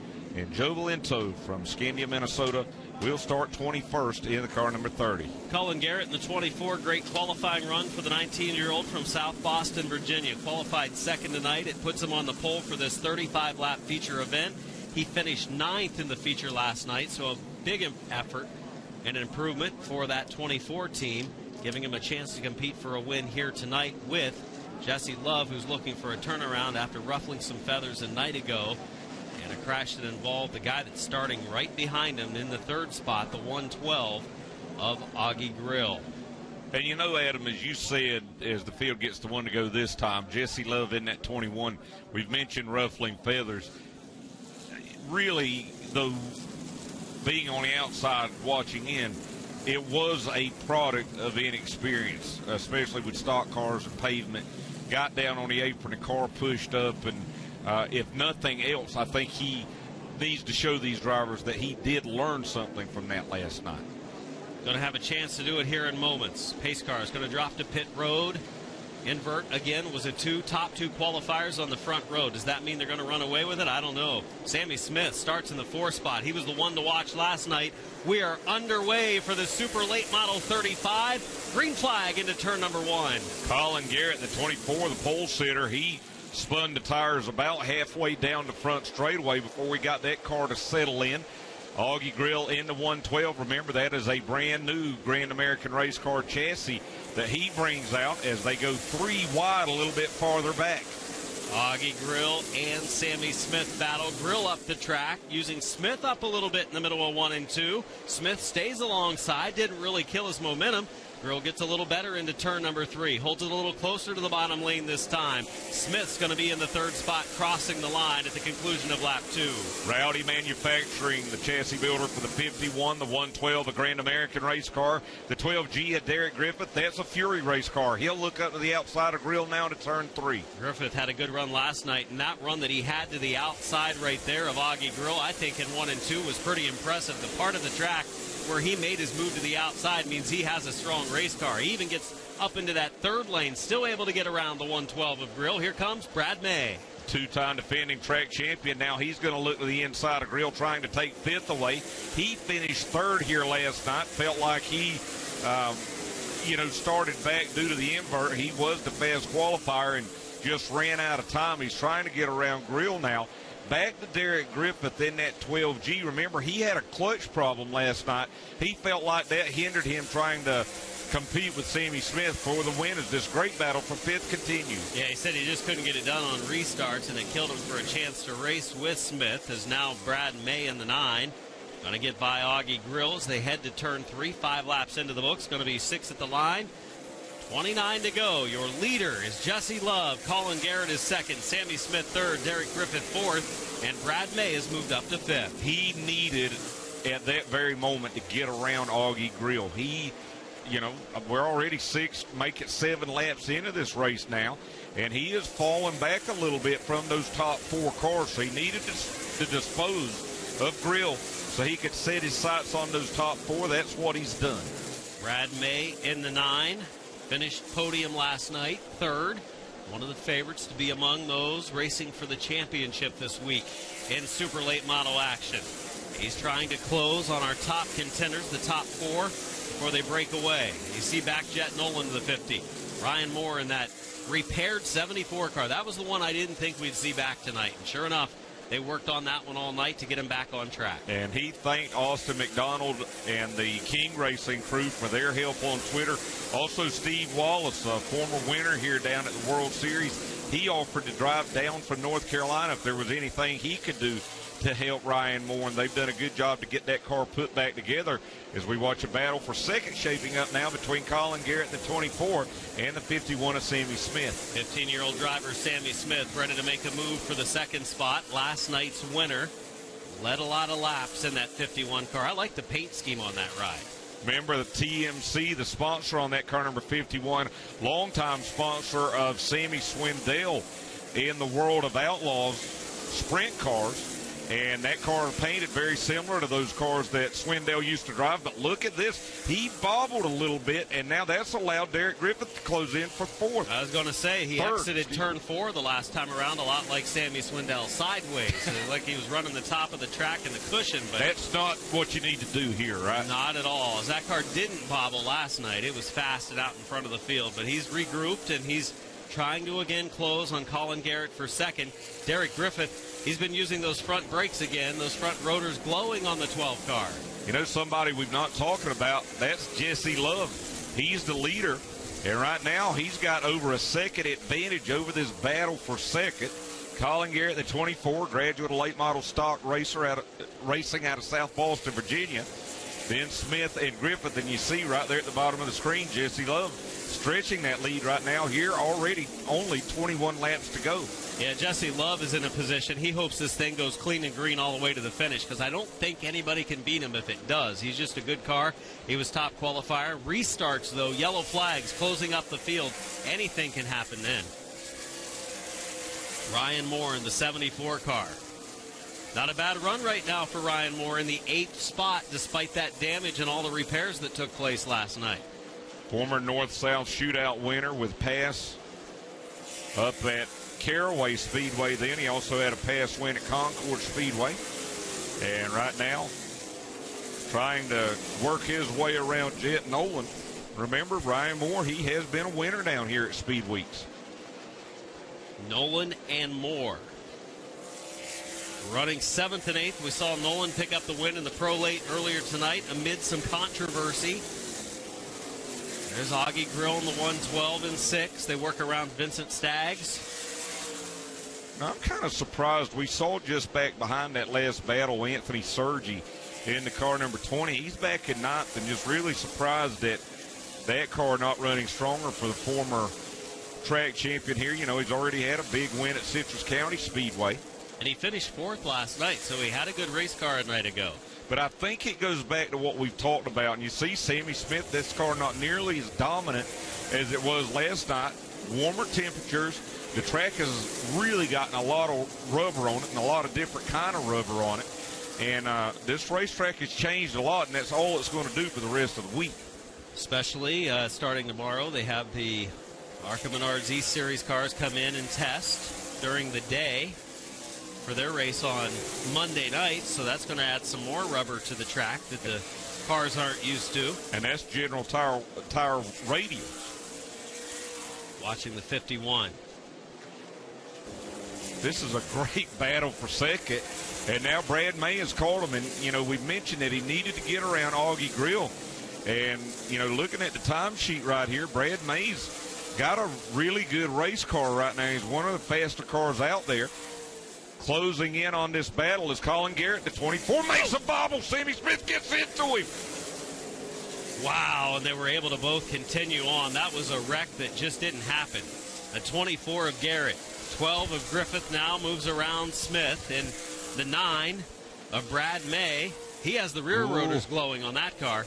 More contact, and those three, Derek Griffith, Sammy Smith, and Brad May, the podium finishers from last night, they right now lead the standings in the World Series of Asphalt Stock Car Racing points here for the Super Late model. That deal with Garrett and Smith, I'm pretty sure Garrett got a little sideways first, then Smith made the contact right then, and that's when it really almost got out of control. 11 laps to go for the leader, Jesse Love. He says, you guys continue to battle it out. As you see up above our ticker, the lead is up to 2.4 seconds. Now Brad May taking a peek to the inside of Sammy Smith. Meanwhile, up in front, here comes Derek Griffith. He's got a nose down the inside of Colin Garrett as they go back to turn 1 here with 10 to go.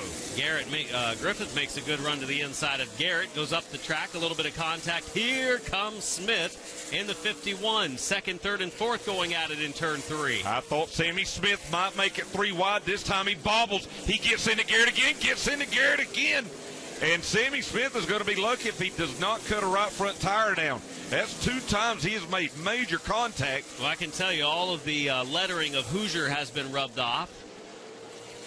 The brakes glowing on that car as Brad May makes a run to the inside. Augie Grill is closed as well, gets to the inside. And that 51 car, as Augie Grill gets into him a little bit right now, not performing. I don't know if he's got a tire puncture, but that car not running the way it did last night. I understand being aggressive, but if you're looking at the points here for this World Series of Asphalt Stock Car Racing, I don't know that Sammy Smith is exactly going about it the right way tonight. I think the tire is going to stay up. It looks like he's kind of got back into a rhythm a little bit as the leader is in some traffic. Major traffic here.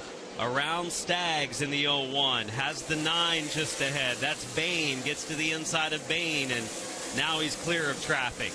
And the lead did close down. Griffith able to knock 7/10 off of that lead.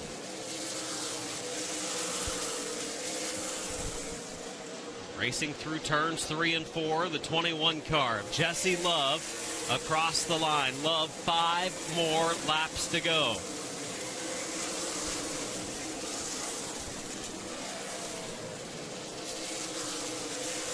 So the 21 of Love leading the way. Griffith running in second. May running in third. Garrett and Grill running 4th and 5th. How big would this Adam be for Jesse Love to bounce back and get this win tonight after what we saw here last night? Oh, it would be huge. And obviously tonight, all he had to do so far was get out front on that opening start. It's gone green without a yellow at this point as the 21 of Jesse Love leads the way. He's held a pretty wheel in this race. He's added a little bit to his lead after working through traffic now, up to 1.8 seconds. This time by 2 laps to go for Jesse Love. Right off a little sideways that time. Well, Chris Wimmer, his car owner and crew chief, one of the best in the business. He's worked with Harrison Burton amongst others, and he's doing whoa, as we got some problems here. Vincent Staggs in the 01 going to go around and collect some of the cars on the lead lap. There you see Justin Mondyke in the 44 and the 20 of Anthony Sergi. Sergi with some damage to the left side of his car, but it looked like mostly cosmetic as he's able to pull away. Staggs, we had seen him go a couple laps down during the race. He is running in the 19th position. Last car that's on the track running, Steve Weaver pulled in. There were 20 cars that started, 19 of them still on the racetrack. Boy, this changes things, doesn't it? That is not what Love wanted. And I said it, 20 laps ago, I said if there's no yellow, I think Jesse Love goes on to win this race. If there's a yellow and he has to restart, anything can happen. Yeah, I think you got a whole different ball game right now because you got Derek Griffith that will probably start on the inside. And we're hearing that maybe the 50 car of Jet Nolan may be getting the black flag. We're going to confirm that as we look at the replay here. There you see Staggs and Nolan to his inside. And Nolan's getting the black flag for going to the inside of a lap car that had moved to the inside as being instructed. And when he did so, he gets charged for rough driving. And that's going to collect Anthony Sergi there. Whoa! What? Jess Garcia able to make it through. Jake Look Garcia somehow made it through there. And, you know, you see this sometimes as Nolan to get the black flag, and you'll say, well, why is a car on the lead lap, you know, getting black flag for passing or for getting into a lap car? It's just as you said, Staggs could not have gotten out of the way any more than he did. He had moved over, and Nolan was going to try to use that as an opportunity to squeeze by and maybe pick up a position on the lead lap car on the outside lane. Mod Minis lining up there in the pit area. They'll be the final main event of the night. They'll have a 25-lapper after this green-white checker for the Super Late models. We put our prognostication hats on now. Do you think Jesse Love wins here, or do you think we see Derek Griffith or Brad May? Well, here's your situation as you see Nolan pull into the pits as the 50 of Nolan parks it down at the end of pit road.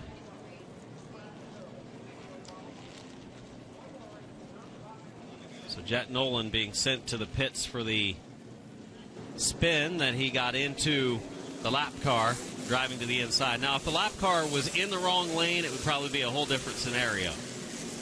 Basically, it's unavoidable or avoidable contact is you know, the way that the officials look at that situation. Well, we're going to go green. We're going to restart this time. He's chosen the outside lane. Derek Griffith's going to be aggressive here. He's going to go in and give Jesse Love all he can handle.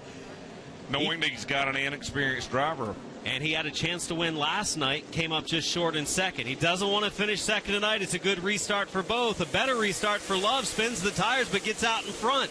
Griffith was on the hammer hard coming down the straightaway. Yeah, he spun the tires pretty badly. Look at Colin Garrett up on the outside of Brad May. This is going to be something here. Coming to the white flag this time. And Derek Griffith is right back in behind Jesse Love. Jesse Love sees the white flag. Final lap, hard hit into the wall, back in the field, still into the wall. C continues to slide along the outside retaining wall. Green still out because he's going to be able to continue on. They're racing to the checkered flag. Off of turn 4, Love is going to claim his first Super Late Model victory at World Series. It's going to be Griffith finishing in second.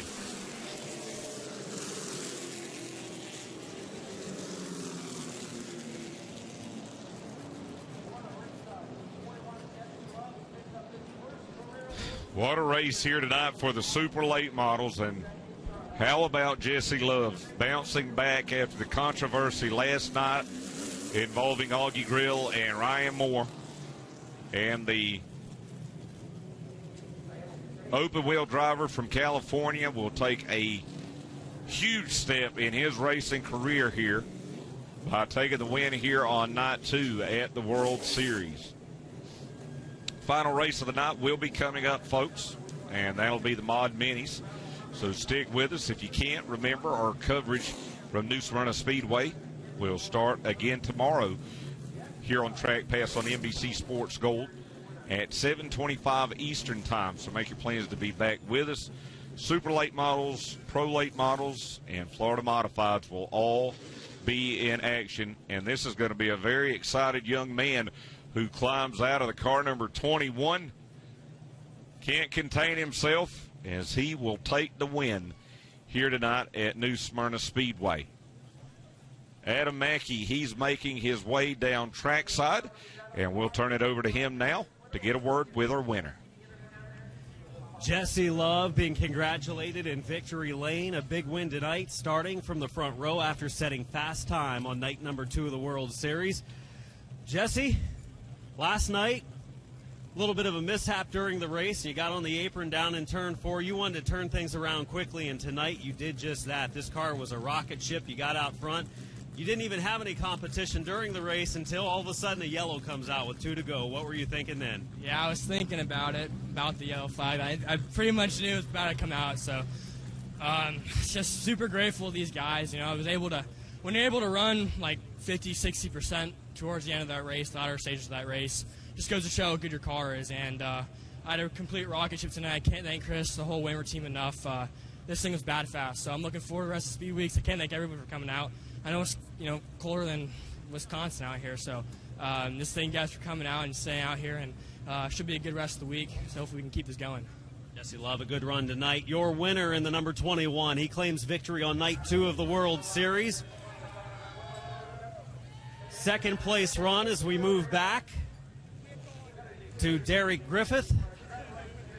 Derek, congratulations, another runner-up finish. You don't want to be known this week as Mr. Runner-Up, but runner-up's not too bad, right? No, not at all. I hate to be the bridesmaid again, but, he had a good car tonight. He kind of checked out there at the beginning, and we had to start 6 and came up through better than last night. We went backwards, so I'm happy. We had a good car to work off of, and it just got a little loose there at the end of the race, and on that restart, I spun the tires a little bit, and he kind of just got away from me. So I was hoping to kind of get with him and race with him pretty hard, but I definitely wanted to get clear up to the top side, so I didn't get freight trained. So it's kind of like a catch-22. What do I do? And so I cleared myself up, and he got away from me. But I really got to thank my guys. They worked real hard.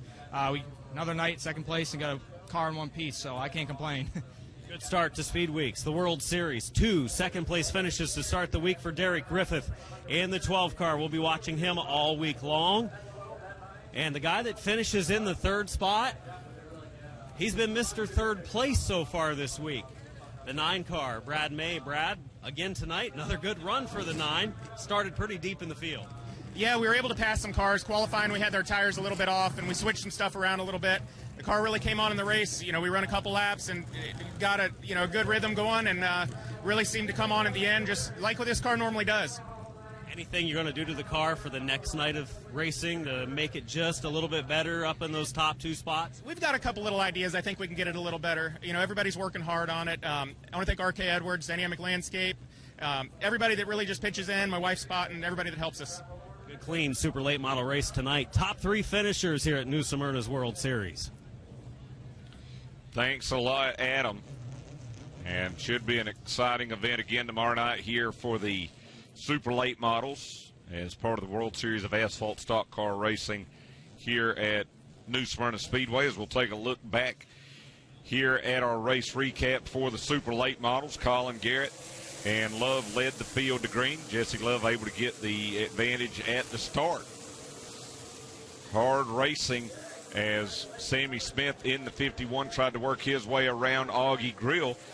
And then a couple of times we saw contact between he and Colin Garrett. That was the first time that they made contact. And then there would be more contact coming up as Smith gets into Garrett here again. And a rough race between those two. Brad May doing a good job to avoid that. In the car number 9, he was able to get around both drivers. Late in the race, Jet Nolan gets into the lap car. Vincent Staggs collects Anthony Sergi and Justin Mondyke. And here at the finish line, Kyle Sieg rode the wall, while Jesse Love was able to hold off Derek Griffith and Brad May to take his first ever pavement super late model win here tonight at the World Series. Take another look here at our Twitter page. Chris says somebody better calm that kid in the 50 down. He's going to tear up a lot of cars this week. Daniel Vining with Pixelated Speed mentions Derek Griffith picks up back-to-back runner-up finishes after finishing second to Sammy Smith and not one. Mike Miklos says, let's go DG12, excuse me. Skylar Brockmiller, congratulations, number 21, Jesse Love. Good to hear from Chris as well as Dylan Woodworth. And we thank everybody for checking us out. Andy Hayner, good question. So we know Trevor Bain has a brother in this race. Is there also a relation to Ryan Sieg racing in this race? You are correct. Kyle Sieg in that car number 39 is the younger brother of Ryan Sieg. Apologies to Neil Bailey, who recorded the ARCA race. We kind of gave that one away. Sorry about that, Neil. Brandon Reed says, watching racing at New Smyrna Speedway on NBC Sports Gold. Great work by Real Alan Dietz and the crew. Worth the money. Go get it. You don't know what you're missing.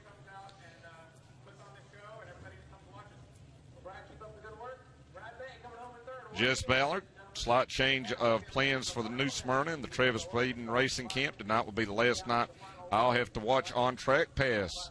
Sounds like we might see an appearance of Jess here at New Smyrna. Barbara Joan in Gleason, Wisconsin, waiting to cheer for her favorite super late model driver, Justin Mondyke. Pam Judkins, she's in Wisconsin Speedway up in Maine. And again, we thank everybody for joining us here tonight on Track Pass and for tweeting tonight. Hashtag Track Pass. Mod Minis will be up next. And I can already tell you here, Adam, that this super late model contest for this championship, I think, is going to go right down to the last night next Saturday night. Those three right there, and then Sammy Smith, can't count him out. He won last night, finished sixth tonight. They're all going to be right there about the same amount of points. And I think you include Jesse Love in that. Yes. He had a decent finish here last night, but he'll get a win. And I think the interesting thing is that you got a couple of real young guns. Granted, Sammy Smith has a little bit more experience in stock, quite a bit more experience in stock cars, but not in super late models necessarily. He won last night, and then Jesse Love wins tonight. Brad May in the 9, finishing in the podium spots 2 nights in a row, and he's a driver that just takes care of his equipment, and he's been around it a long time. He avoids the crashes. He kind of knows what he's doing out there. Not that he can't get involved in one. Anything can happen, but Brad May in that number 9. Pretty good wheelman. He's got a fast race car. He says he can do a little bit more and get up there and compete for top spots. So down to our final race of the night, night number 2 here at the World Series on our Track Pass on NBC Sports Gold coverage. Alan Dietz, Adam Mackey, the Mod Minis coming up. 25-lap feature getting ready to go. How about the nice comments folks are giving us on Track Pass? That's really nice, and we really appreciate it. I'm already out of checks to send out in the mail for that, too, so it's a long way to go this week. That's right. If it sounds like we're having fun, we are having a ton of fun here at New Smyrna Speedway. And, we talked about it last night. If you're heading down to Daytona or just down to Florida for Speed Weeks, come on out. Fan appreciation here tonight, tomorrow night, just $15 to get in for the World Series. You got the ARCA Menard Series East and Tour Type Modifieds coming up Monday, and a full week of racing here at New Smyrna Speedway. So if you're coming down, come down and join us. It's a blast, and the weather is just going to get better and better every day. See, the Mod Minis are getting lined up. I just got word, Adam, that in our Wheelman Series race, Earl Beckner was disqualified. So we'll have to effort that. We're hearing that from our friends at Speed 51. Earl Beckner disqualified, so that'll give the win to, who's our second place finisher? That was Jesse. Jesse Henley finished in the second spot, yes. And that would move Brooks Storer up to second. So continue to monitor with our friends at Speed 51 to get all the details on that. And you hate to see that. I hate to see disqualifications, but you do. I mean, it's just part of it. We'll get word, hopefully, what the reason was for the disqualification. Mod Minis rolling now, and unlike what we saw here last night with the Bomber Division, which was a front-wheel drive four-cylinder, these are basically a stock motor, too. These are Mod Minis. They have four-cylinder engines. They're rear-wheel drive, and they have quite a bit more horsepower than the Bomber cars we saw here last night.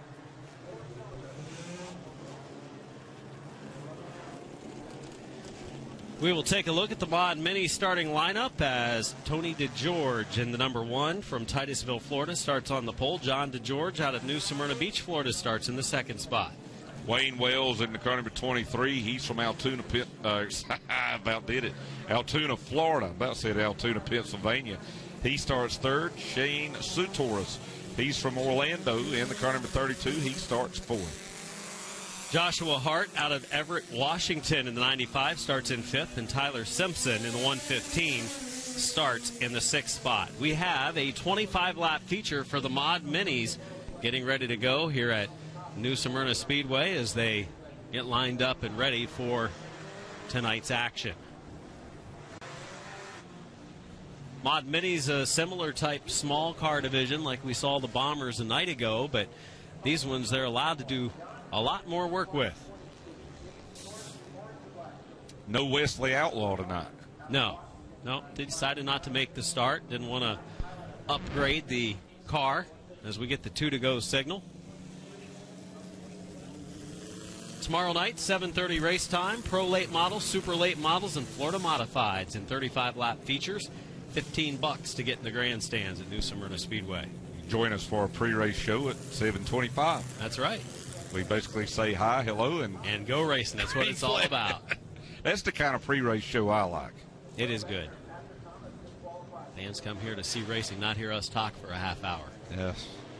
Amen. They hear enough of that throughout the evening. Yeah, that's true. Sure, some are hearing it in their sleep, unfortunately.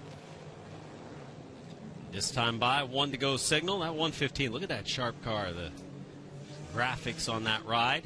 Yeah, and he's got the basic black rims. I noticed that car a little bit earlier, but he's got the yellow tape I said it again. Yep.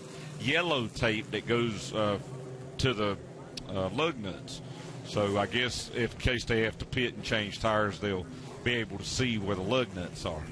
Much like last night, we have one car out there that's not on our starting lineup, so we'll try to... That's Wesley Outlaw. Could be. As we get ready for green, Tony DeGeorge in the 1, John DeGeorge in the 22.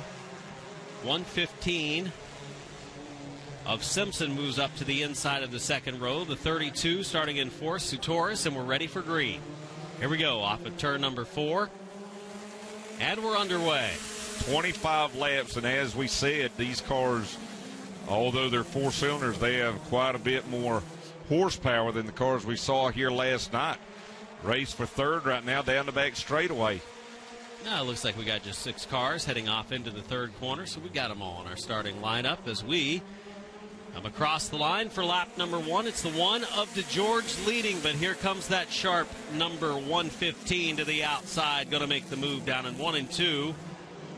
Slides high coming off the second turn, but going to take over the lead. It is the 115 of Tyler Simpson. Simpson doing a good job up on that outside, and he's going to clear the 1 of DeGeorge. and take the lead now. George trying to make a run back to the bottom, but notice that Simpson not even really trying to get that car down to the bottom. He's pretty content to keep it wound up there on the high side. No transponders in this race, so no live timing and scoring provided for our ticker at the top of the screen. These cars don't have the live timing devices on them. So we watch the 115 leading the way, Simpson with the 1 of DeGeorge running in second. You see some damage to the 23. Wayne Wells has slowed down in turn 1, riding the bottom of the racetrack. I don't think he's going to be able to limp all the way around the track back to pit road. Yeah, I don't think so. DeGeorge maintaining contact with Simpson right now as they go down the back straightaway. Yeah, DeGeorge has actually closed that gap a little bit. Tiny wheels on these race cars. DeGeorge is closed. You see the battle for the lead in the upper left. Battle for the third spot in the lower right. Running in the third spot is John DeGeorge in the 22. The 32 looking to the inside is Shane Satoris. A little bit of contact there in turn 2. George in the 1 car got her a little sideways. He turned into the corner, got on the brakes, and a big bobble. We've completed 5 laps. 20 to go for the leader, 115 Tyler Simpson. I remember back in the day, as the kids say, these cars of this type were at a lot of racetrack called baby grands. And that actually came out of NASCAR. To what's now the Cup Series was called the Grand National Series. So, hence, baby grands. 22 car. John DeGeorge holding off the 32 of Satoris. Remember, this is just night 2 of 9 nights of racing here at the World Series of Asphalt Stock Car Racing. We'll be back on the air at 7:25 tomorrow night for a Sunday night of racing action under a full moon. Boy, it sure seemed like it tonight, didn't it? It did, especially during the Pro Late Model race. Mainly during the Pro Late Model race. I don't know. There were several kind of Super Late Model race with as smooth as we've seen this week, I think. Yeah, a little bit smoother than last night, that's for sure. And the thing about it is we continue to watch this race back for third. But the thing about it is when you come down to the coast here in Florida, whether it's Daytona or the Space Coast as they call it, down here at New Smyrna Beach Speedway, just like today, we were able to get here a little bit later, got a lot of our notes yesterday and on Thursday, and you got the beach to enjoy. You got some great restaurants, a lot of great places to shop, and just a beautiful time to come down here. And then at night, come down and enjoy some racing. I think I mentioned it yesterday. For years, my granddad would come down and fish at the St. Johns River and come here or go to Volusia County. And it's just a great time here down in Florida, especially this time of year. I'm telling you what, you talked about a little while ago. He likes that outside lane. He uses up all the real estate, takes it all the way out to the wall in the straightaways, right up against the outside wall in the exit of the corners. Watch him how close he gets coming out of turn 4. Takes it all the way up, right to the wall. 13 laps in. 12 laps to go. We're halfway through this Mod Mini feature event.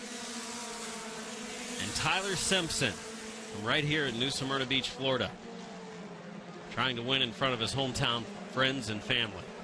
We've talked about a lot of the great racing that you'll be able to see all year on NBC Sports Gold, including the ARCA Menards East and West Series, the Wheeling Modified Tour. ARCA Menards East Series will be at New Smyrna Speedway, which you'll actually be able to see. Well, Five Flag Speedway, you'll actually be able to see here on trackpass in March. Yeah, we'll see them on Monday night right here at New Smyrna Speedway. We'll see them March 13th and 14th. The 14th is when their 200-lap race is. The 200 at Five Flag Speedway, other divisions in action that weekend as well. I believe they're racing at Nashville this year. Pretty good schedule. Nashville, the first weekend in May. Madison, May 2nd. Wisconsin, or Madison. There's a lot of great races this year for the ARCA Menard Series. Oh, look out. One car of DeGeorge, like he has a tire going down as he pulls over to the low lane. Looks like trying to get back up to speed. That was interesting. So the one of Tony DeGeorge, not to be confused with Tony George from the Indianapolis Motor Speedway. Are you sure? I don't think it's the same Oh, right, family. DeGeorge. Right, unless that's just his middle name. Yeah, duh. 115 leading the way. Tyler Simpson.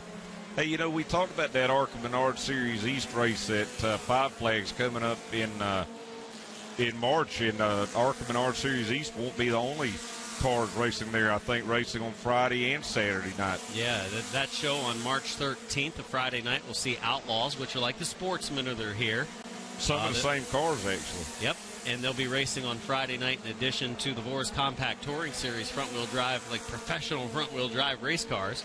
And then on Saturday nights when the ARCA Menards East Series is in action, as well as the Pure Stocks and the Vors Compact Touring Series. So it's 2 nights of racing at a lot of folks' favorite short track, the Five Flag Speedway, a popular place to go because of the Snowball Derby year in and year out. And I think you see a lot of these young drivers in super late models and pro late models. That's why they try to race this event at New Smyrna or the ARCA Menard Series East race at Five Flags, because they are racetracks that they grew up racing on with the supers and pros.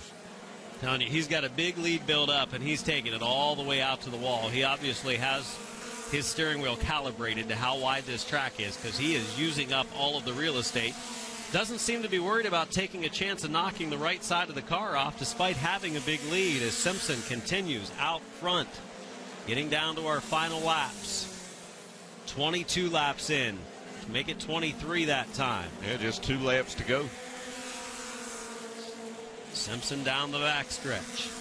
Sharp race car, seems to be the fastest race car in this field as well. Makes his way through turns 3 and 4.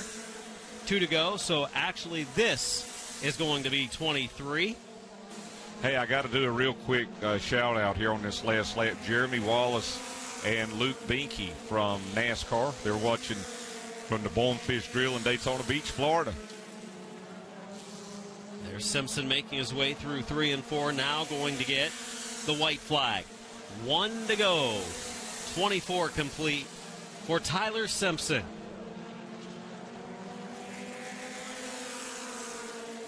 Simpson down the backstretch, half a lap to go, makes his way to turn number 3. Mod Minis look like going flag to flag tonight. From New Smyrna Beach, Florida, at New Smyrna Speedway, it's Tyler Simpson claiming the win in the Mod Minis. Crossing the line in second, Tony DeGeorge taking third. We see the 95 cross the line of Hart, as well as the 32 of Satoris, finishing up our final race of the evening. Alan Dietz to make his way down to the track to talk to our final winners on our second night of racing, as Tyler Simpson comes to victory lane. Simpson, this one-stop automotive and fleet repair, driven chassis car. Wouldn't be surprised if this team has as much money in this car as a lot of our Sportsmen and Florida Modifieds tonight. Looks like a finely prepared machine.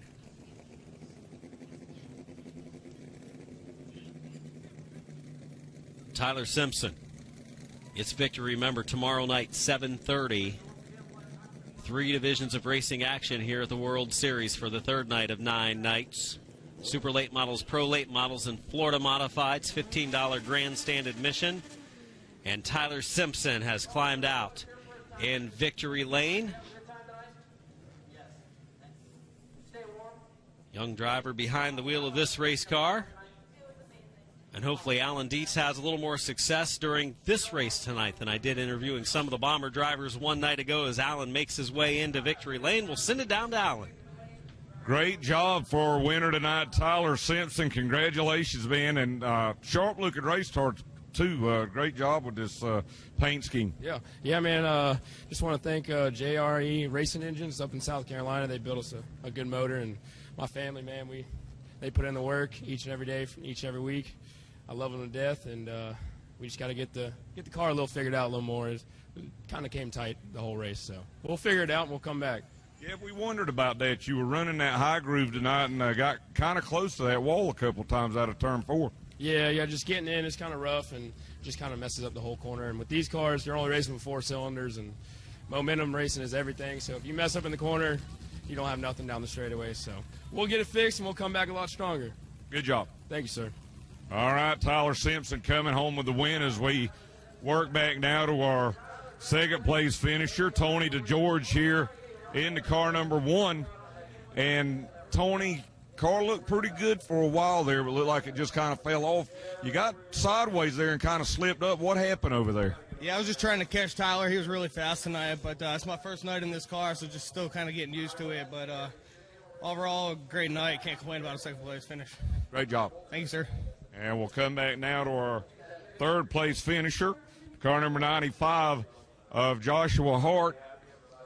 And, Joshua, we're going to let Kyler come over. Now, I'm looking at this sheet. Are you really from Everett, Washington? Yes, sir, I am. Well, what? From Hickory, but I flew here from Everett, Washington. Well, tell me about that. Tell me what brought you down here. Well, I own a house down here, and I'm in the process of moving back. So just a couple times a year, we come down here, and we like to race at this track. So hopefully we'll be back next month. Great job. Thank you. All right, Joshua Hart coming home with a third-place finish. It's been a great night here, Adam, at New Smyrna Speedway, and can't wait to do it again with you here tomorrow night. It will be a lot of fun for another 7 nights of racing action in a row right here at New Smyrna Speedway. The sign you see as you pull onto the property for the great racing action we see here at this half-mile track that's been holding the World Series for so many years. As it says it right there, the best drivers in the world come, and for it, a lot of it right here, a couple of good drivers. Travis Eddy in the 78 and Wayne Parker in the 1. As we look back to some of our highlights tonight, Travis Eddy claims the victory in our Florida Modifieds. For the second night in a row, the Michigan driver finds victory lane, and he starts looking for his 3rd championship in 4 years. This is crazy racing right here in the Pro Late Models. From the start to the finish, these guys went 3 wide, and they didn't wreck, but there were some wrecks in this race. One of them included the 5 car of Skinner, collected a few others. One of those was the 5 of Artuso. Watch this barrel fly up into the air to the side of the truck. Boom! Destroyed the side of that truck. There's the barrel. Water barrels are placed there to help absorb the impact of the drivers. That one didn't explode, and it flew into the air. There was the winner, Jet Nolan, claimed the victory amid some frustration and controversy from some of the other drivers that let him know about it in victory lane. The Sportsman, a wild race for the Wheelman Series tonight, as Earl Beckner Jr. claimed the victory, but the victory was taken away in post-race in Tech as he was disqualified. Gave the victory to Jesse Henley. Super late model competition. This was a wreck that, well, they didn't know it was supposed to happen. It didn't. Very close to happening, though, as Sammy Smith made some contact with Colin Garrett. Did it again here on the front stretch. Didn't wreck that time either. Both drivers faded back a little bit at the finish, out of podium spots. There was a crash that Jet Nolan tried to make a move to the inside of Vincent Staggs. White flag waved, had a car get into the wall. Kyle Sieg, they continued on, and so did Sieg as he continued to ride around the top of the track. Winning the race was Jesse Love, a big super late model win for the youngster from California. Climbed out in victory lane with a victory tonight after some issues last night. He set fast time and led every lap tonight. And then Tyler Simpson claims the win in the Mod Minis. You spoke to him moments ago. He said, I was slow down the straightaway, didn't have all it could give me. We could do better. Yeah, well, that's bad news for whenever these Mod Minis come back a little bit later this week. And as we have mentioned several times, a little bit of something for everybody here at the World Series of Asphalt Stock Car Racing. And if you're in Florida, If you're on the Space Coast, try to come out and join us here at New Smyrna Speedway. If not, we'll be right back here tomorrow night at 7:25 Eastern.